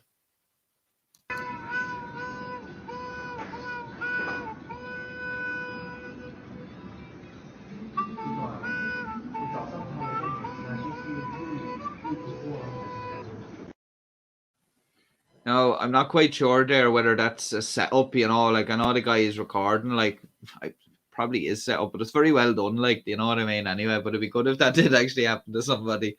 It'd be hilarious. But yeah, that's a jacket snatching there by a barrier. I'd say the people in the car didn't know what was going on. It's probably more for the bafflement of the people that are coming out through the gate to see our jacket getting taken like that. But you know, it was a good idea.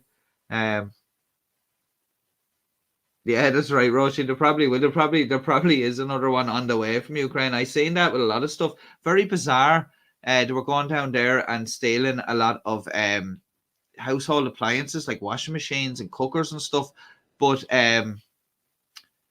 the thing about that is I remember seeing something too as well, is that sometimes the higher ups were taking these things, you know, or they were diverting these things. You know, people would be robbing them and sending them back to their family, but these would be getting diverted and then getting sold at these black markets. Like, I think there's a lot of that going on over there. But you know, terrible. It's bad enough for the people having their country torn up and their families split apart and having their possessions stolen. But as you can see, like, there's a lot of stories on the news where houses have been ransacked and stuff, and you know, it is terrible. Like, I have seen that there are a few families that have decided to return over there. They've went back. Personally, myself, if I was in that situation, I wouldn't be returning just yet. Things have just kind of died down, I think, for the winter because of the weather and stuff like that. And I think come the new year and all, we might see, you know, kind of a renewed campaign there. But hopefully not. Hopefully things are going in the right direction for de-escalation. But yeah, it's terrible what's happening there. But yeah, as I said, some people are returning back, so it obviously feels safe enough. Staying in Russia with this clip, actually, like that other clip that we were looking at there, this is the Russian police getting into a quite precarious situation. I believe somebody was saying it's the Russian traffic police, so not a good example to be setting here. But I'm trying to describe this here. They've come into a disagreement with a guardrail here, and I really don't know how the driver's going to explain this to the higher ups. But let's take a look at this while I sorry, excuse me, they're just very gassy at the moment. So luckily the microphone's not picking up me belching, but sorry about that, guys, if it did. I'm blaming it on this beer, so pardon that. But we're going to take a look at this clip here.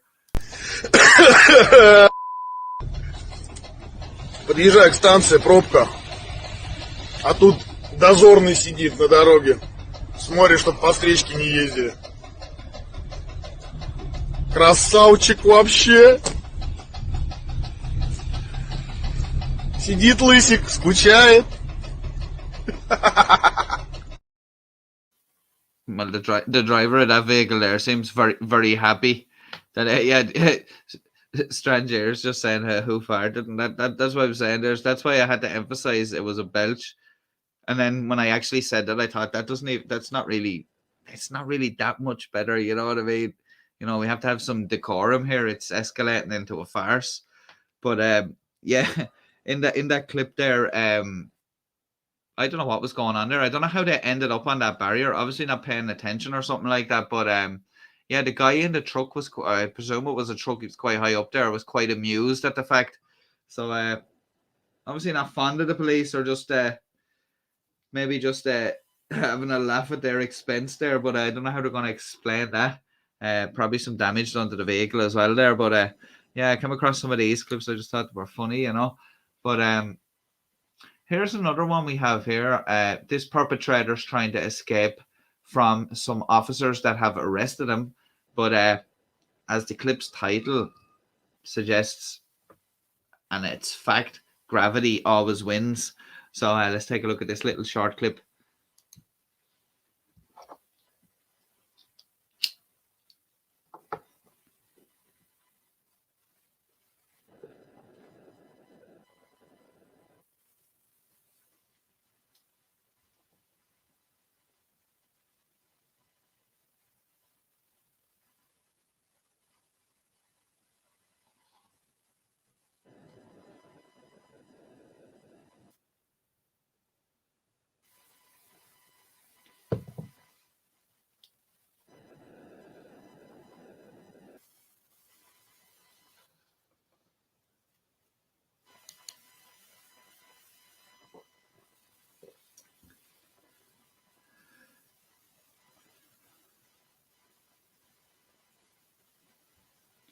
Stranger's just saying, okay, you belch, but I farted.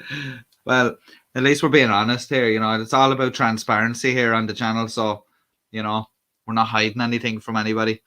And as Dave says, better out than stuck in. Definitely, we don't be causing any, internal health issues here with the holding in of gas. So, Roisin saying drunk. I wouldn't quite say drunk yet. I am feeling the effects of the beverages, though. I will say that much. But Kiwi Dave saying that Russian vodka is strong stuff. It gives your car wings. It certainly does. A lot of those mishaps in Russia, I think, are vodka induced. So, you know what I mean?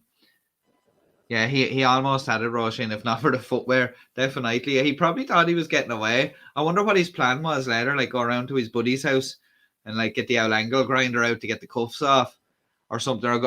I'm pretty sure there's big guys that have ran away like that and have like went into like a scrapyard. So could you cut these off, and have gave some story about some other incident happening. They're hardly going to say that, the police had arrested him because nobody's going to cut the cuffs off you. But yeah, he definitely wasn't getting away there. And yeah, he didn't really get any advantage there by running only a sore behind.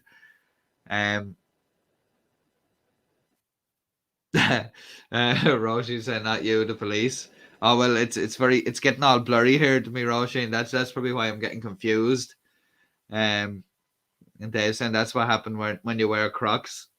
And in certain circumstances, Crocs should be a crime, especially in that situation there. Definitely not ideal footwear for a foot pursuit. Or sandals, yeah, definitely, or sliders, or flip-flops.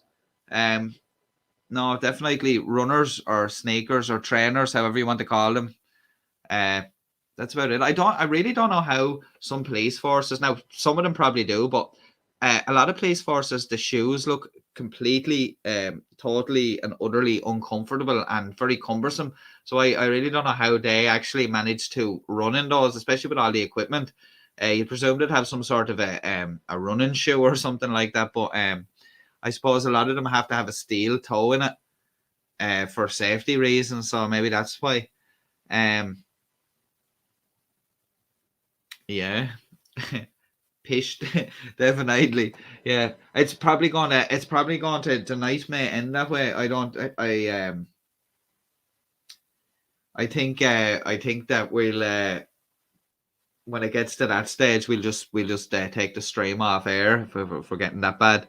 But we'll move on to the next clip here. This is just a really short clip, and this is a guy that was allegedly an insurance scam chancer or whatever you want to call it. He this is in New York somewhere. There was this bus, and he decided that he was going to be knocked down by this bus, but timing is crucial in these situations. Let's see here.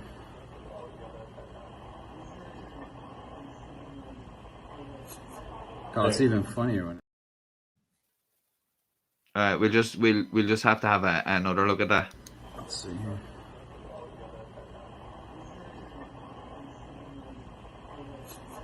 Oh, it's even funnier when. What's hilarious there is, I bet you it went through his head, oh no, I've misjudged this. Ah, well, I'm here anyway. I might as well continue on. because the front end of the bus was well away from him. There's no way to explain that to an insurance assessor of how the bus managed to impact you sideways. So yeah, that guy was definitely chancing his arm there. You know, very lame attempt. We've seen that before, that famous clip of the guys with the moped in the UK falling onto the bonnet of the car when the lady didn't even hit them.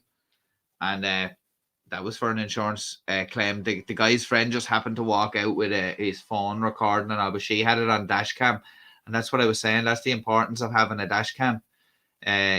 If you can get one, just in case, with the way things are these days. And then as well, in the unfortunate event, if there's a collision, you have something to back you up there. But obviously, there's a caveat there.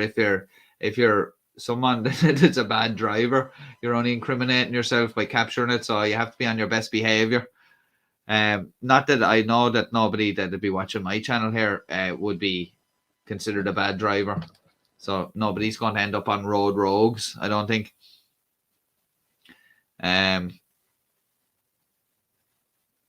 The drinking training wheels, yeah, they're probably still on. They're definitely. I'm just going to keep recanting back to my previous excuses, and hopefully that'll suffice for a while there. Pre-drinking, yeah, I haven't heard that in a while. Actually, pre-drinking, a lot of people used to do that. A lot of people used to pre-drink, go out to the pre-drink at a friend's house or whatever, and then show up at the nightclubs and go in and not spend a penny because to be already drunk. And a lot of the nightclubs start getting aware to this fact, so they start charging on the door to get in. Or I think some of the like some places will have like some sort of like membership thing and all, but yeah, it's just funny, like a lot of people were kind of just using that. A lot of people are sneaking drink into nightclubs and bottles and bags and all. That's why a lot of the security will be searching people's bags. But Kiwi Dave saying, man versus bus, let's try our luck on injury payouts. I think that's what it is there, just desperation, really. You even see those ones where there's guys, this is another scam, right, where guys will be driving in a car in front of you, right, and they'll have the fuse pulled out for the brake lights. So the brake lights won't show. So they'll brake. You won't see the brake lights. You'll go into the back of them, which then you'll be at fault, right? Because they'll flip the fuse back in. And when you claim to the police, well, I didn't see any brake lights. Well, the brake lights will be operational because they'll be working. See, I've seen that scam before. Like, I don't know how successful it is or how widespread it is, but I have heard of that scam before. And that's quite an unfortunate and nasty scam as well to do to people. Kind of make people second guess themselves. But if you have a dash cam, you can prove these things, obviously. And it's sad at this day and age that you do actually need to be backing everything up all the time. But it's just the way things have gone. Kiwi Dev saying there's naggins and timble. No, kind of little small bottles. Like some people call them like what? Where do we say? Like I say, can I get something up here? I can. I'll show you there, Dave. So you have a look here.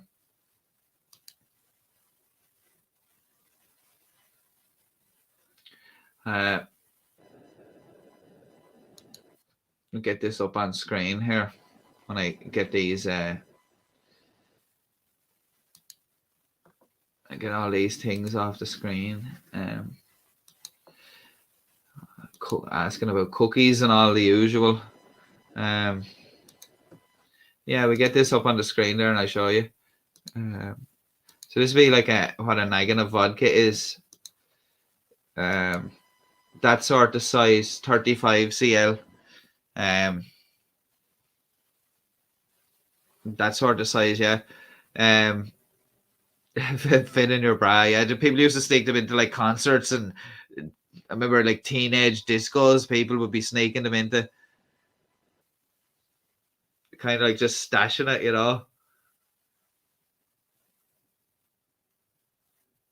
Yeah, it's different as well in the States as well, the way like, you have to be 21 to drink. So I suppose you're not fully an adult let's say until you're 21, you can drink. And I think you have to be 21. So maybe in some states, I don't know if it's all states, to gamble as well. There's a few things like that. Oh, maybe I have the wrong bottle up there, do I? Oh yeah, no, minibar bottles are like 5 cl, I think, actually. They're kind of like a little bit smaller than that. These ones are kind of like I'll have a look and see, is there any ones beside. We'll see if there's any beside a.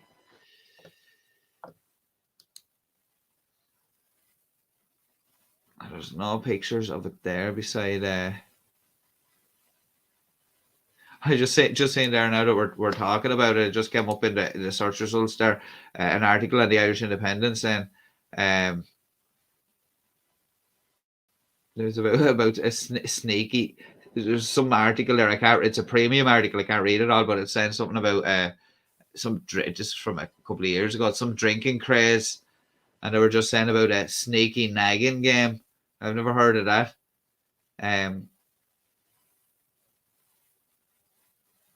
Yeah, maybe. I don't know if that bottle's the right bottle that I have there, because they're saying in this it was a 200 milliliter. So I think that's a 20 cl, is it, or something? But whatever. Anyway, they're kind of a small version of a bigger bottle of vodka.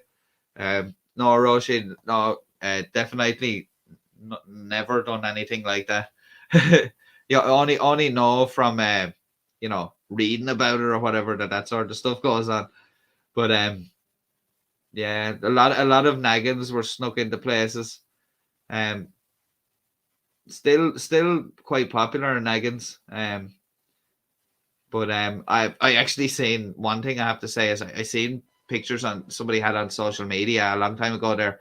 I think it was during the summer when there was some of the festivals were on, and they were going around with liter bottles of vodka. So I think the stakes have been upped since I was younger. I think they're got more hardcore on the drinking. Roisin saying in Ireland we were all trained in our youth by drinking alcohol in dark parks, hillsides, bushes, and lanes, age 13 to 18, in Baltic conditions. And that's the thing. There was a couple of guys that were, we were going around when we were like 16, kind of 16, 17. A couple of these guys would have passed for older guys, and things were a little bit different back then. So you could get into the nightclubs in town. So some of these people that passed for looking older, like they used to always go to the nightclubs. We used to always be like, what would you want to go sit in a pub for? We were out having the crack and all out in the the woods, or over, we had a pond we used to go over by, and yeah, it used to be Baltic in all weathers. Summer was grand. Summer used to be grand, but in the winter, you still used to do it, but the winter used to be atrocious, you know what I mean? But yeah, but this is the thing. This is what I noticed just in my town. I don't know if kind of everywhere, but you could assume so. But I noticed a lot of the young people kind of around that age that are managing to be able to sneak into nightclubs. So there are people that still, as we call it, go out and drink like that or whatever, and then go, maybe go on somewhere else or something like that.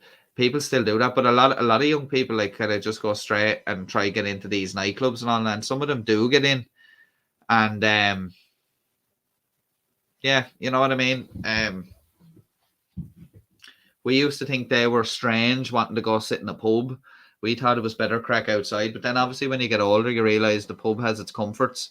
It's warm. There's maybe entertainment. There's food. A lot of these things, there's not the risk of the Gardaí coming and busting your operation and pouring your drink out. That's mainly what used to happen. The drink used to be just poured out. I remember in one instance, we were just told to go somewhere else. You know what I mean? So I suppose that was cool, but I think the residents of a particular place had been complaining. Do you know what I mean?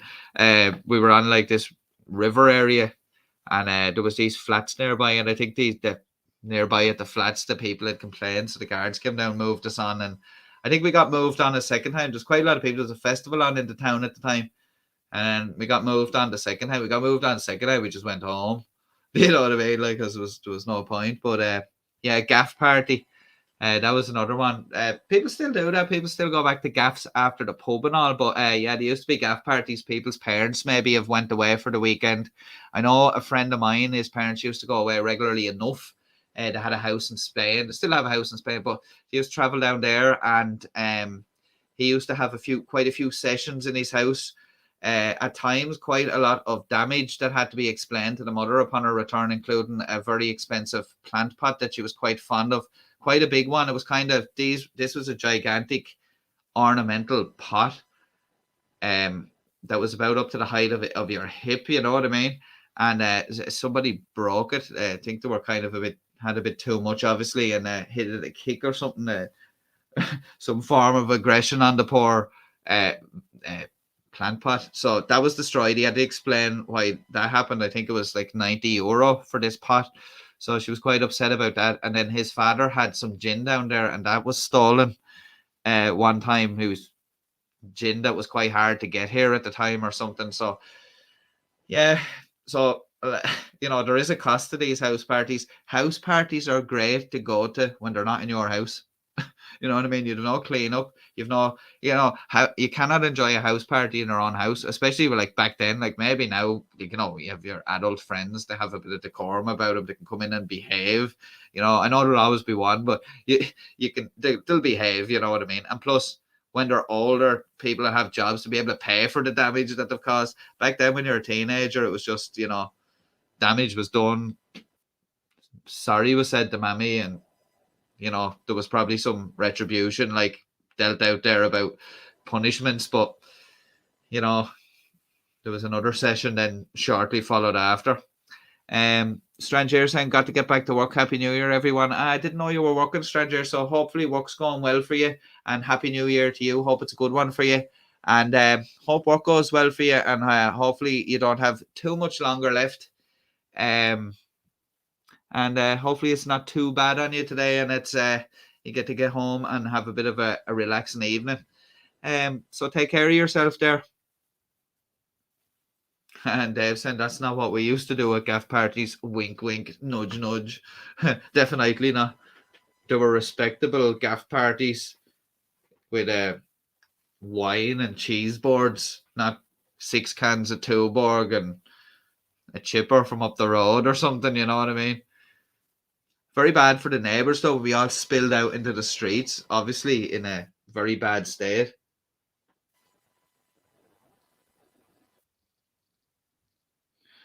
So yeah, obviously in a very bad state.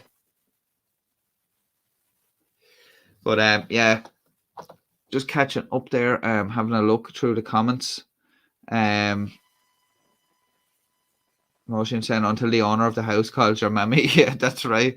Oh, there was one session that was down there.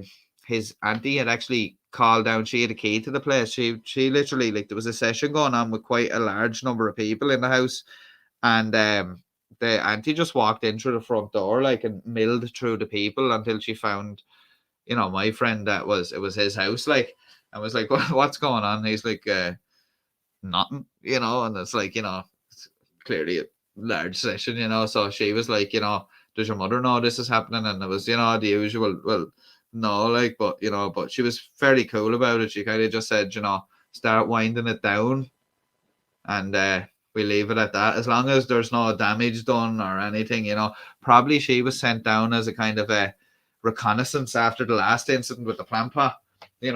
These sessions were starting to cost his parents a pretty penny, like.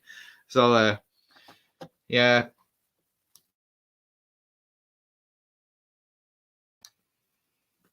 people used to show up at these sessions as well that weren't actually friends, like, as such. Like, there was, word had got out that there was a session going. You always have these people showing up, but of course people were welcomed in. You know what I mean? I think the guy that actually broke the plant pot was one of those, not expected, but showed up and became the focal point. Because when I just remember, every time I remember back, I remember when the thing smashed, somebody cut the music off inside, and like everybody was like, what was that? I thought it was a window gone or something like that, or there was like some sort of a fight after breaking out, but no, it was just somebody freaking out. So yeah, I think they got that chap out there. You know, I think he tried to reconstruct the pot. Now it was a quite large pot. It was in a number of pieces, like, but no, it wasn't happening. He tried to stick it back together. A botched job. I think he got a couple of days out of it before she went out to water a plant in it, and then realized what was going on. But yeah. Roshan said my brothers would go to lock-ins. Yeah, now lock-in. And that actually used to happen on Christmas. I don't know if it still happens here on Christmas. People used to go down to pubs, you know, like pubs aren't supposed to be open on Christmas here, but people used to go out for a sneaky drink and they go into the pub and the pub would be all like, you know, it'd look like you'd have to know the secret knock to get into some of them. It'd be for the regulars, like that'd be really it, like, you know what I mean? For the regulars, like, you know, and, you know, unfortunately, you know, every pub probably has an alcoholic that frequents the place, you know, and it's kind of for those people that, you know, I don't know, have family, like, and they're at home on their own. If not, you know, that's what they do every day. They sit in the pub, like, and it's kind of. I often wonder what those people done when all the lockdowns were happening. You know, those people that you probably in your town you see the same people standing outside the pub smoking all the time. You know what I mean? And you're like, how are they in there every day? Like, you know what I mean? But, you know, there are people like that. I don't know what they done when that happened. Probably, let's be honest, some people that came out better for it at the end of it with their health. You know, maybe they came out with that habit, like, do you know what I mean? So, yeah, so gonna try get another clip up here now in a second. Just gonna get the vodka off the screen there. Just make sure no clips in this left to have a look at.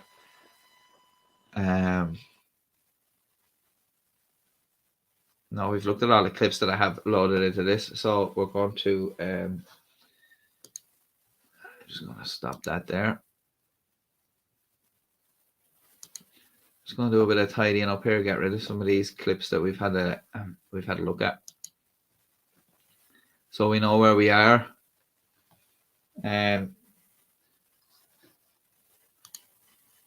We can see what the next clip.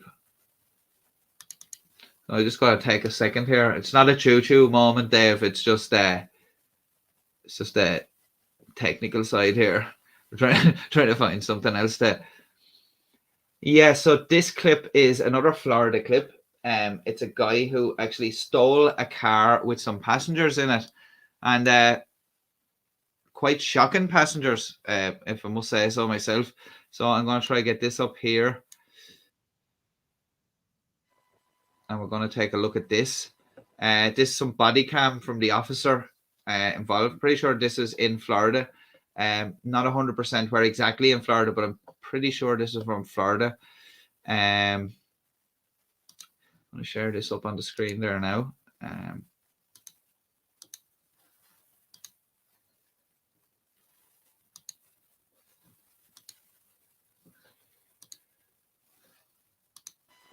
Yeah, so we're going to take a look at this clip now here in a second. So as I said, this clip, a guy has stolen this car, opportunistic theft. Obviously, it was probably idling somewhere in a parking lot or something. But don't think it was a carjacking. I think he just hopped into it. But yeah, let's take a look at this clip here. Just quick catch up in the comments before we hop in there.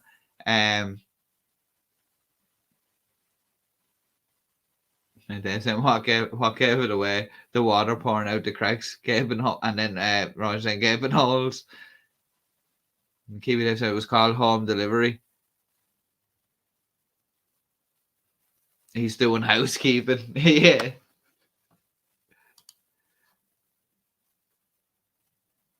Oh, I think so. But no, we should be good to go here. Thing just disappeared on me there for a second.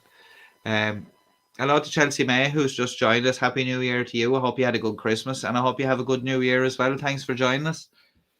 Yeah, so we're going to play this clip here, and I'm going to see what this guy was up to. Stop the truck! Now! Pull into the parking lot!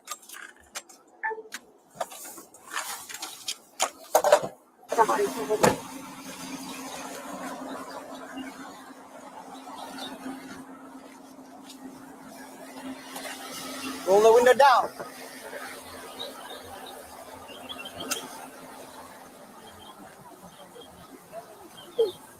What are you doing with the kids? What's going on? Roll the window down, bro.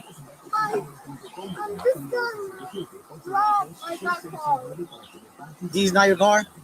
Step out of the car. Step out of the car, bro. Okay, step out of the car. Help me on here. Is that you? All right, let me figure it out. Okay, put that bottle away. Put that bottle away. Okay, put the bottle away.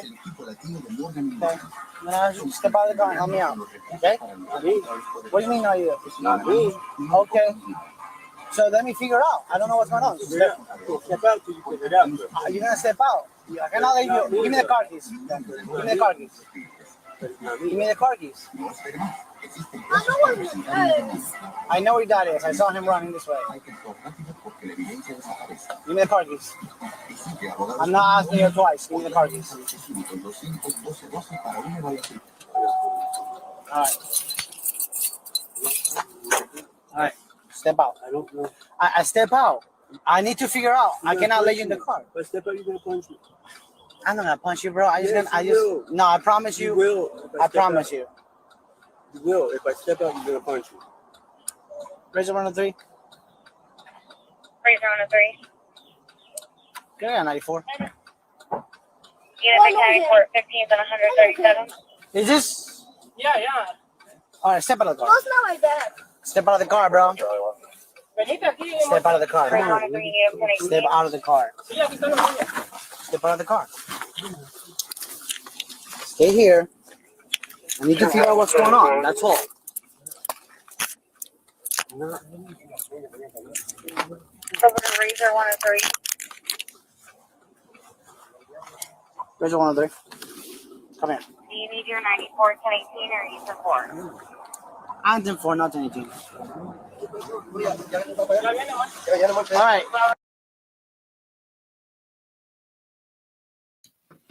Yeah, so as you see there, it looks like that guy stole that truck with someone else's kids in it.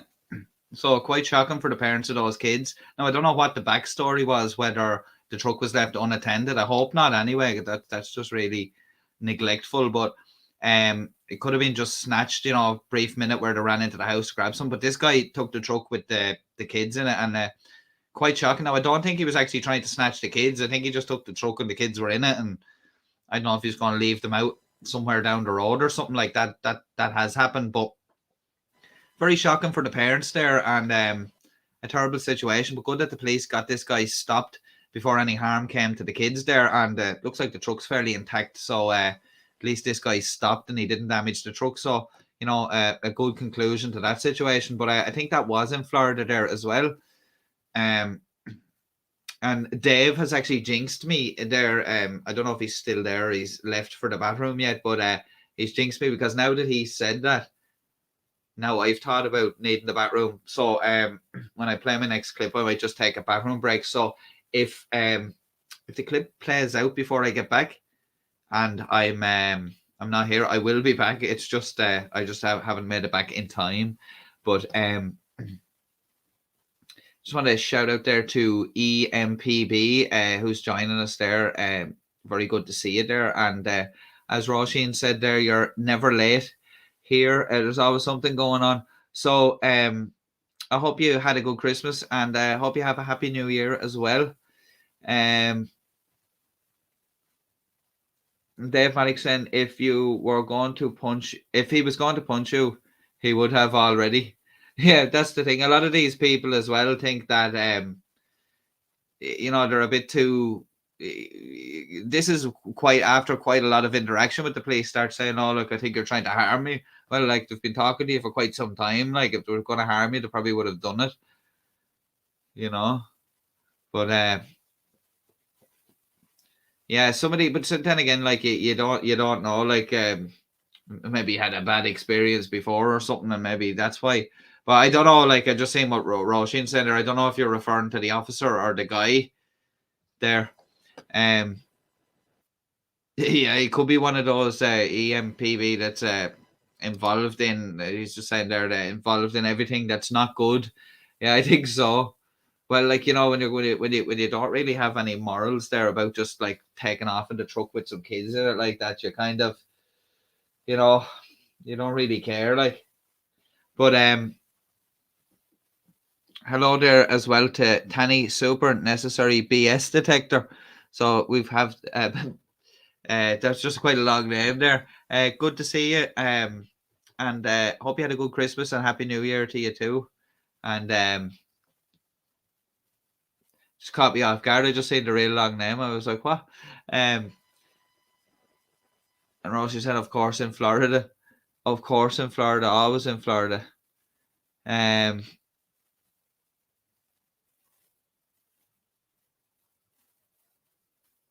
see. Rosie was saying that Tanny was feeling a bit unwell there, or was a bit unwell. So hopefully you are feeling a bit better there. Oh, I see you're saying that you are feeling a bit better. Yeah. So yeah, hopefully you'll be feeling, you know, back to normal soon.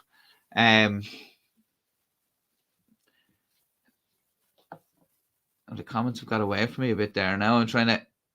EMPB saying, can you imagine if the children had sovereign citizens for parents and taught the kids to be afraid of the police?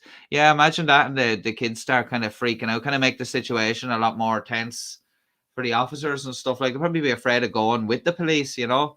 Yeah, and that's the danger of that sort of thing, like with, you know, with kids as sovereign citizens and they kind of growing up with that sort of ideology. Yeah, that's a good point.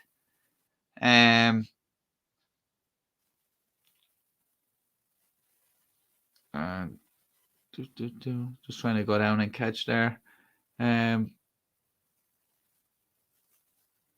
he said he's fortunate the children are not complete devils. Yeah, they seem very calm, to be quite honest with you, like for having some strange man take off. But I know they're young and all that, but yeah, they seem pretty chill for what's actually happening there. Kiwi Dave said Florida man has morals. I don't think so, actually. Maybe we were giving him too much credit there. That, you know, there may have been a possibility that he may have morals, but yeah, I don't think so. No, I think we've come to that conclusion. But yeah, that was a bit of a weird clip there. Yeah, and I can't imagine how the parents must have felt with that going on. Now let's get our next clip.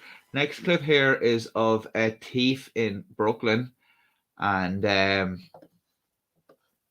unloaded in there. This one is of a thief in Brooklyn. Phone snatcher, I believe, and this officer takes off on foot. Good little action kind of cam shot here from his body cam of this foot pursuit, and fair play to the officer for catching up with this guy as well. Seen another clip recently of this sort of thing happening in Brooklyn as well. Just in particular, there was a number of clips from Brooklyn of these phone snatchings. So here's one of them anyway. I'm going to take a look at this now.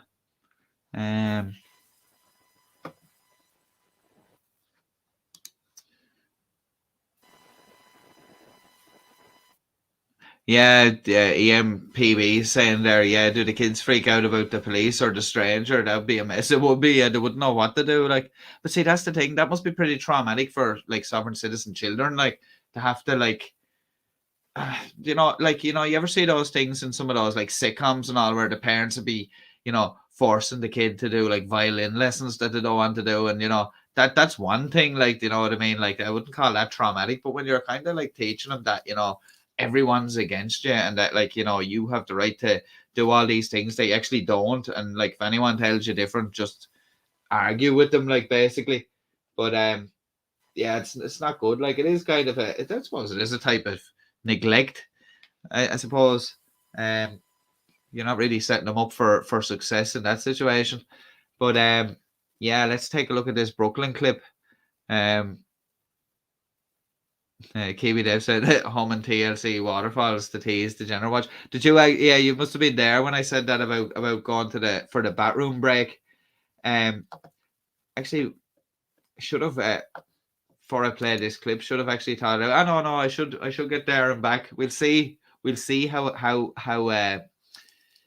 quick I can get there and back. I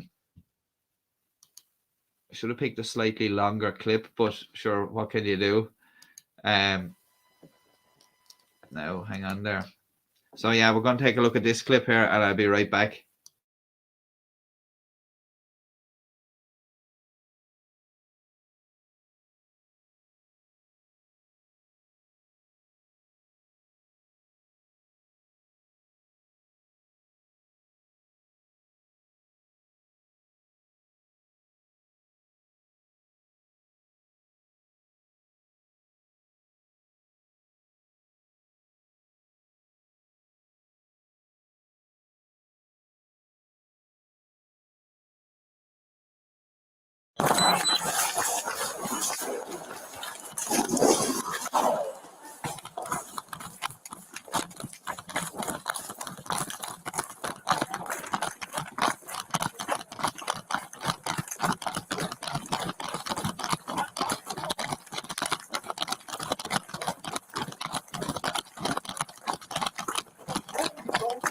All right.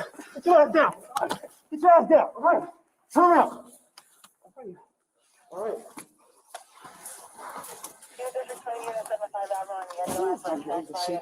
Oh, man. You guys are. You was calling.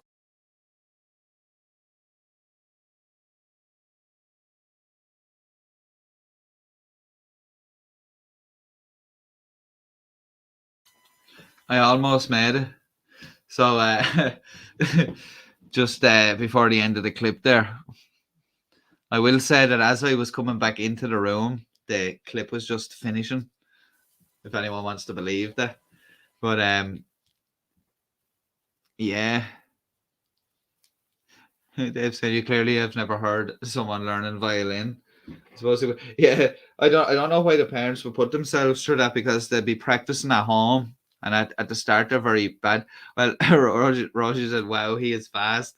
Well, the toilets just, it's luckily when they built this studio for us back in 1968, that they put a toilet in it. But no, it's just across the hallway there, so it's not too far away. Luckily.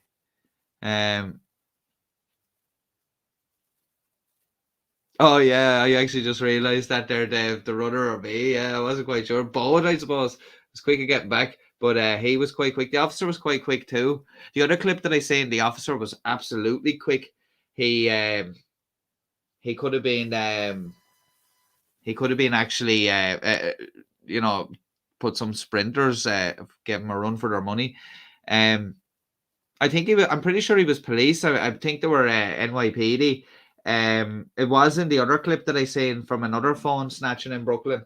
So yeah, I presume that could have been the case there, that they were police. But kind of good to see the police on the subways and all like that, because I have seen a few. I actually seen a clip the other day of a quite bad brawl that happened in a subway with two guys fighting over something. They weren't like drug addicts or anything like that. There was some disagreement about something, but one guy, like, that's why I would not use the clip for this, because I definitely get the stream, the replay version of it taken down or whatever. But it's one guy bites part of the other guy's lip off. I thought he was biting his ear in it, but no, it turns out it was your man's lip. He needed quite extensive surgery after it, and yeah, so it's good to kind of see the police patrolling. Like, obviously it'd be good to see more police there patrolling, but luckily in that situation, we're in the right place at the right time to get that phone snatcher. And like these days, having your phone snatched, it's like having your wallet snatched. Nearly a lot of people have their banking on it and a lot of other stuff, and it's important, really important to a lot of people these days. Different years ago, it's mainly just used for calls and texts, but now there's a lot more. People need their phone for a lot more, so yeah, having your phone stolen like that. But I thought that was kind of not that it was going away, but I just thought it had kind of died down an awful lot. But it seems like with some of these clips that I've been seeing lately, I know this one was from 2021, but I know I've seen a lot of clips lately of these phone snatchings happen again.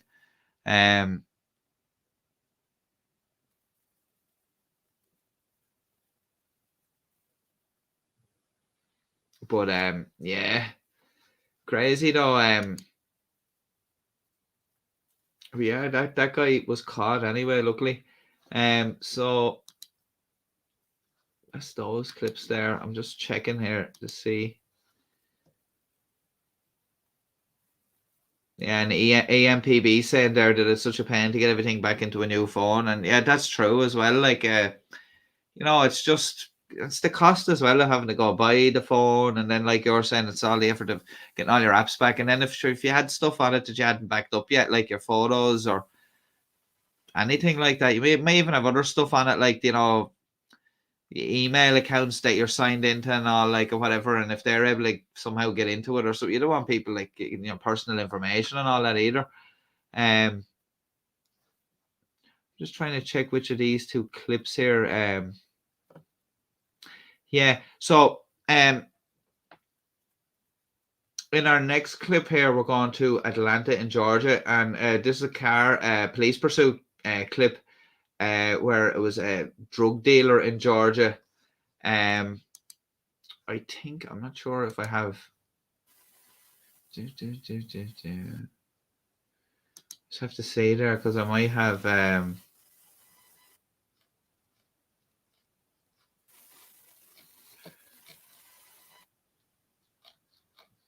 I'm just trying to find. Do I have my? Do I have that bookmarked here?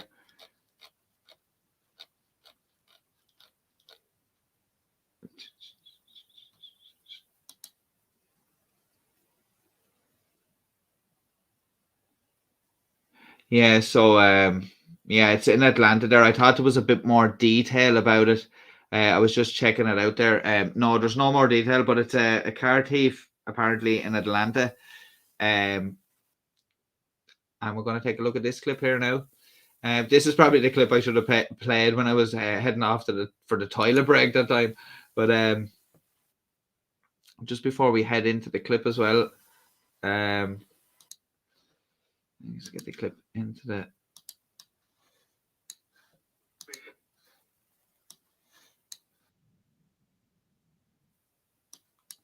Just going to turn the volume down because it's a bit loud there.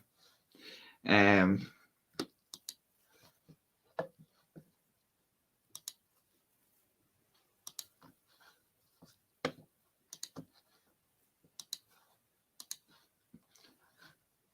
we should be getting somewhere. Now, so just catch up on the comments before we head into this clip. Yeah, Russia said, "What are you going to do with a locked phone?" Yeah, like a lot of the phones these days, like with people's passwords or even ones that have fingerprint or facial recognition and all that. To kind of, I often wonder why that's still a thing with these phones. But obviously, these guys have some way of getting around that or something like that. But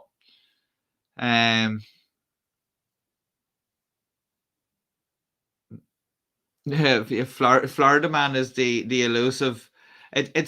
It's not one specific man, I suppose. It's a way of life for some men in Florida. It's just these men that are constantly getting into outrageous situations involving the police. Not necessarily always outrageous, like a lot of just general criminality, like our fentanyl bus guy, but it always seems to be a lot of this concentrated in Florida, and there are quite some bizarre things that have happened in Florida that people say, well, only in Florida would you hear of that sort of thing. But that's who Florida man is, kind of a way of life, I suppose. That's the best way you could describe it.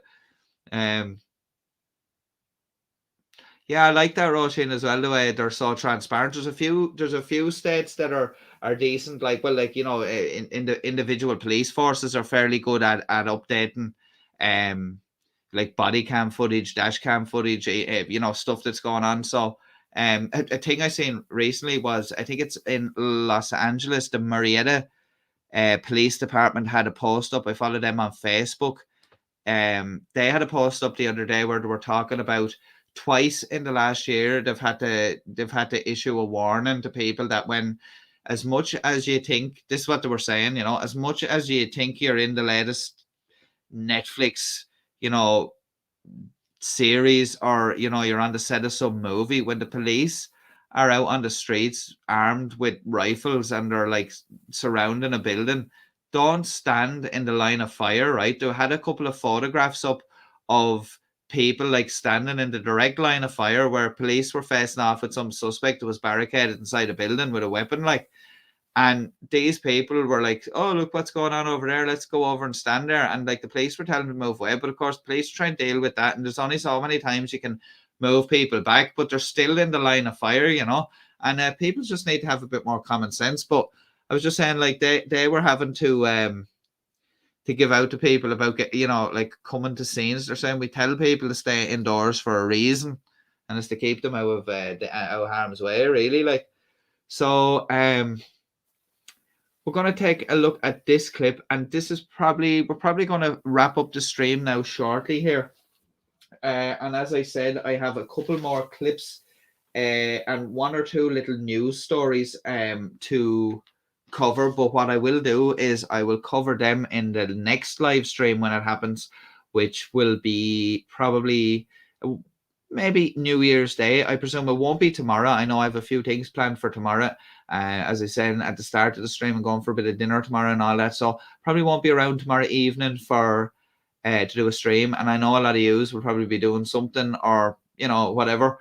But yeah, I'll probably do one New Year's Day, in the evening, probably kind of similar time to this one. Maybe something like that. But yeah, we'll, as I said, like we'll look at whatever I didn't get a chance to cover in this one, and some other clips as well. But we're going to look at this clip here now. And as I said, this is a car thief in Atlanta, in Georgia. So yeah, let's take a look at this one. Almost 1050 right. Eastbound Bankhead from Fulton back on eastbound.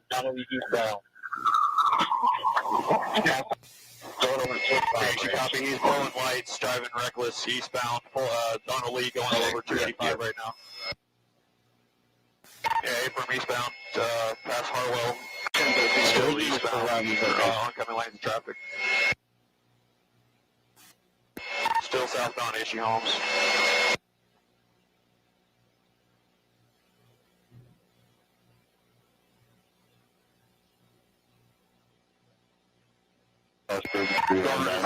He's going around traffic. He's at J. Boone and H.E. Holmes, taking a left to go eastbound. J. Boone, eastbound J. Boone.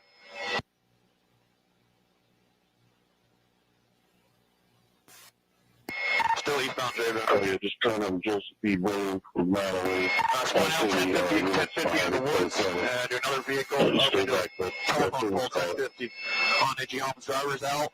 He's trying to walk away. He's running eastbound on the street. Running eastbound along the Roman intersection.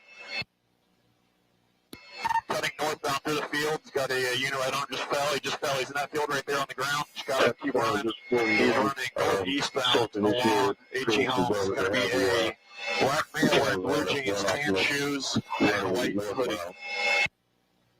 Trying to jump the fence. Got a trooper right on him. He's trying to get over the fence right now.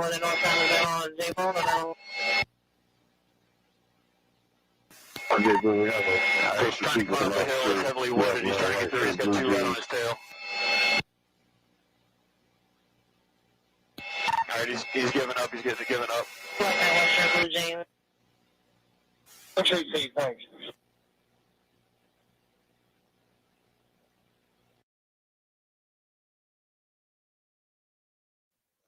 And as they say there, another one bites the dust. So that guy apprehended after that chase, and luckily there was no people badly injured in that one there. But like people like that just don't care for other people's safety. They just want to get away. But luckily that guy was apprehended, and a good one for the police there for getting him. But always at a disadvantage, as I always say, when you're sorry if people heard that noise there. That thing was a bit too, my glass was a bit too close to the microphone there. These people just don't seem to care, but yeah, good for the police there that they managed to get that guy. Russia say most places are ashamed to show their criminals. I think that in some places as well that they don't want to be putting that out there, especially places that are kind of touristy. You know what I mean? Maybe they don't want to. Maybe they don't want to kind of affect their reputations and stuff like that. Yeah, like the power pole was really not budging at all there, Dave. Some impact though. I'm surprised the guy was able to get out and run after that. I certainly wouldn't be able to get out and run after that after the shock of that. Like, but you know, I suppose the adrenaline. This guy's just trying to get away. Like, but yeah. Luckily for everybody that was along the road there where he was speeding along, they didn't come to any harm. But that's what I always do. Be fair in these situations that you're going to get somebody, and it's going to be some innocent. It's always some innocent person on their way to school or wherever, work or whatever. That gets caught up in these things.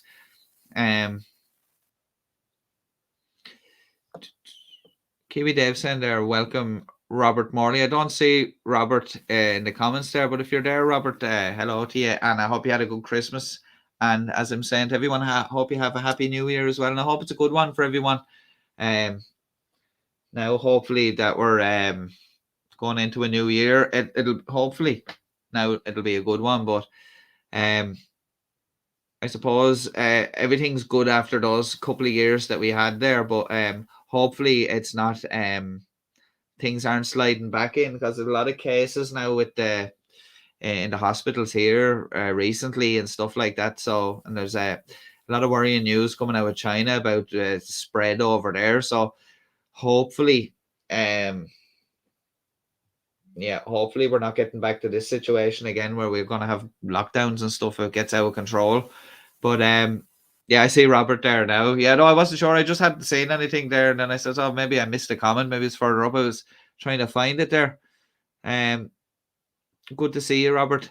EMPB is saying, ever since the famous O.J. Simpson white SUV drive, everyone wants to try and outdrive a helicopter. Yeah, I think so. That was quite a chase in itself. It was quite a spectacle. We were mad at the time, and everyone coming out and kind of very dangerous. Well, potential. Like, they weren't really kind of speeding to evade the police. It was more of a, what would you call it, a standoff or something like that. He kind of knew he was going to have to go and talk to the police, but he didn't want to do it until he was ready, so they were kind of spinning around the place there. But yeah, it could have been dangerous for people there had it been a crazy person driving, you know what I mean, and all those people lining the streets. Yeah, so one final thing in this stream that I wanted to talk about before I do go is this now, if I can get it up on the screen.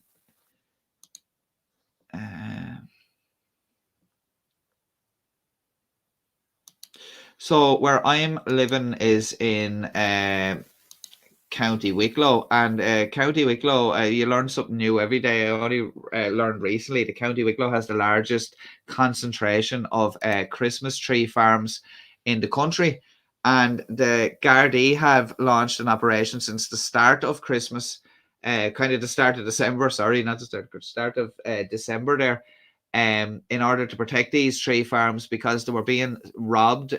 Some of them were literally being nearly wiped out from these thefts. So people were going in the middle of the night, cutting the trees down, taking them off in, I presume, a trailer or van, and then selling them on at presumably markets and stuff like that. And it was at great cost to these people that are looking after the trees and growing them year round. Now, Christmas tree is quite bizarre for something that you'd it's something you wouldn't think that these thieves be going after, but of course nowadays nothing is sacred anymore. So the guards have this Operation Hurdle, which should be winding down shortly, because the Christmas tree season is over as of a couple of days ago. So they won't be required to be doing this, but the operation involves, I'll just read the article here. It says, a seasonal Garda operation to prevent raids on Wicklow's isolated Christmas tree farms is in full swing as growers anticipate record demand for festive furs. Operation Hurdle, a hugely successful initiative involving nightly air patrols, high visibility checkpoints, and armed support units, will run up until December 19th across the Garden County, County Wicklow, which is home to Ireland's largest concentration of Christmas tree plantations. The news that the operation has been given the green light has been, well, this article here that we're reading is from a couple of weeks ago. But Christy Kavanagh, who is a multi-award winning grower and expects to supply around 10,000 trees this festive season to both domestic and export markets, said that his crop was looking very good this year and that the harvest was going well and have been extremely busy. There seems to be a big appetite out there for Christmas trees this year, and the way things are shaping up, this could well turn out to be my busiest year ever. I think there's a couple of reasons for high demand. Firstly, it's been a difficult year for people with the rising cost of living and so on. And I think because people are more determined to celebrate Christmas more than ever. He said also the public is kind of moving away from plastic trees and wants products that are sustainable. People are more conscious than ever about the planet, and I think it has certainly pushed up demand for real Christmas trees. I was actually only thinking about that myself recently. Would that, the shift to greener actually push up demand for real Christmas trees? So he is obviously in big support of this operation, and it says this seasonal ring of steel, as they're calling it, has been running every year since 2012 in the remote upland regions of the Garden County. Sorry, excuse me. Before which around 2,000 festive furs would be plundered annually from isolated farms by primarily Dublin-based gangs. Wicklow District Superintendent Declan McCarthy confirmed last week that the initiative will be back up and running, but it kind of is a given that it'll be running every festive season, but they're saying the operation will be successful, and they're actually saying this year that they've seen there has been, they think that the thieves are moving away from this sort of thing now, they're saying the operation has been successful since it started. While detection is difficult, prevention is key, with a combined effort by local growers and security staff and improved security procedures, targeting suspects and the vehicles of those involved and focusing on the locations most likely to yield results.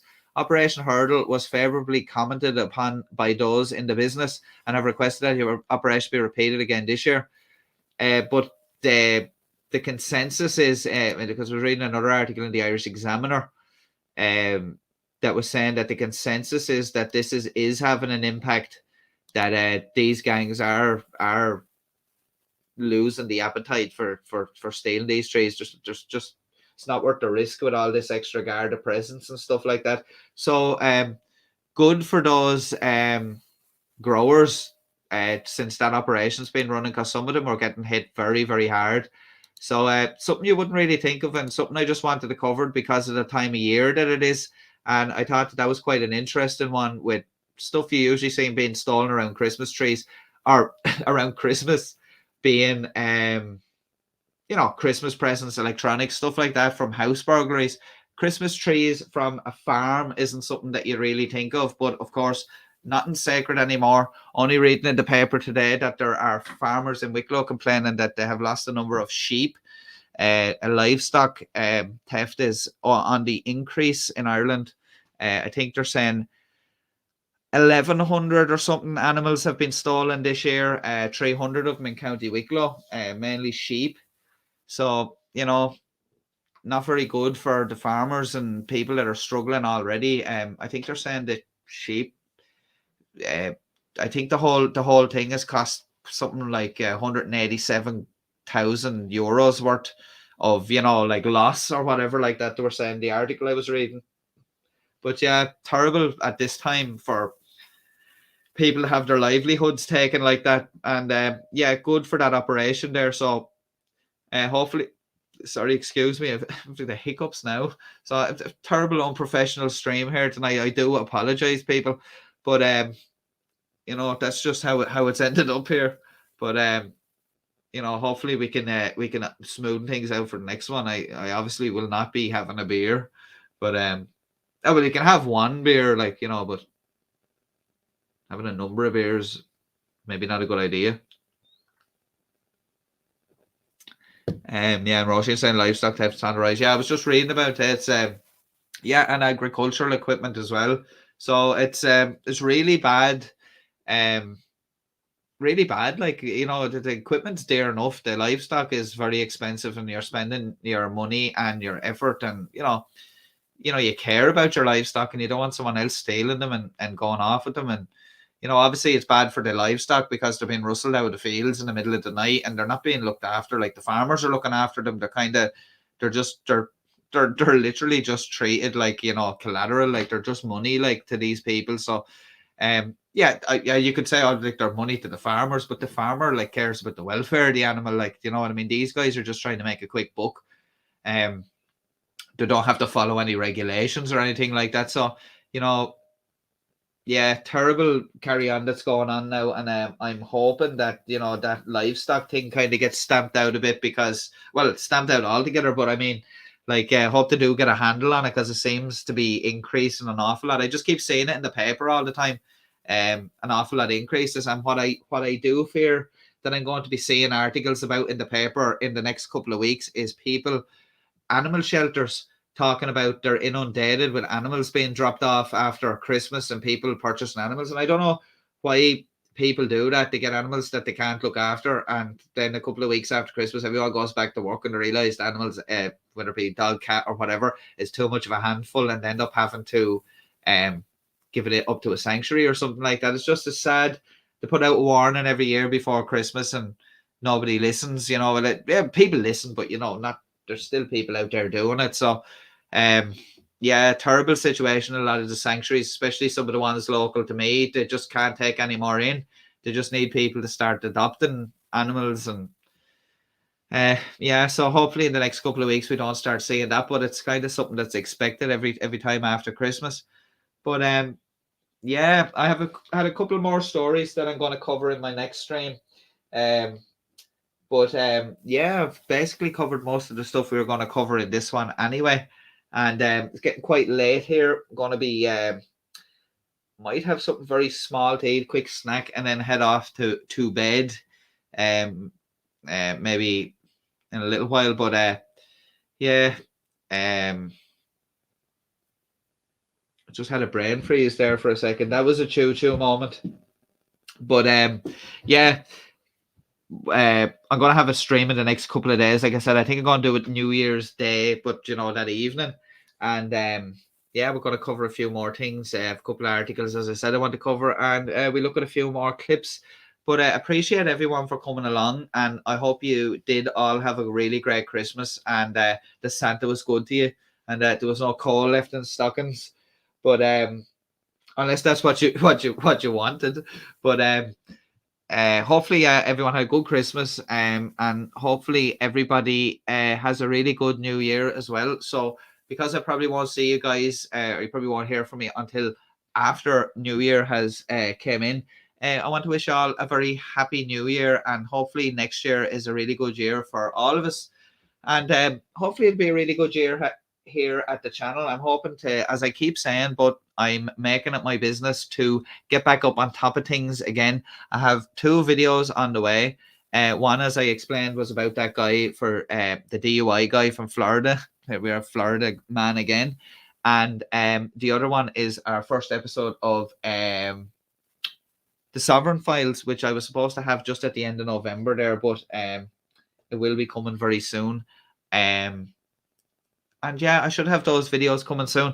But the one with the DUI guy, that'll be out hopefully before the end of next week. So and we're going to have another live stream as well. So I do hope you all join me then as well.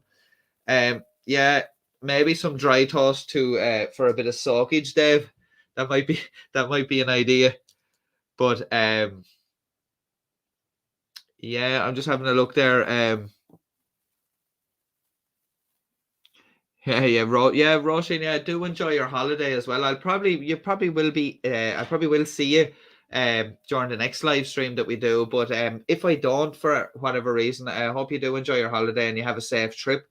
But guys, I once again, thanks very much for joining me. Thanks to everyone that has come in and out during the night or during the stream there. And a big thank you to all the channel members as well. Thank you very much for your support. It's very much appreciated. And all that's left to say is to stay safe, guys. Take care.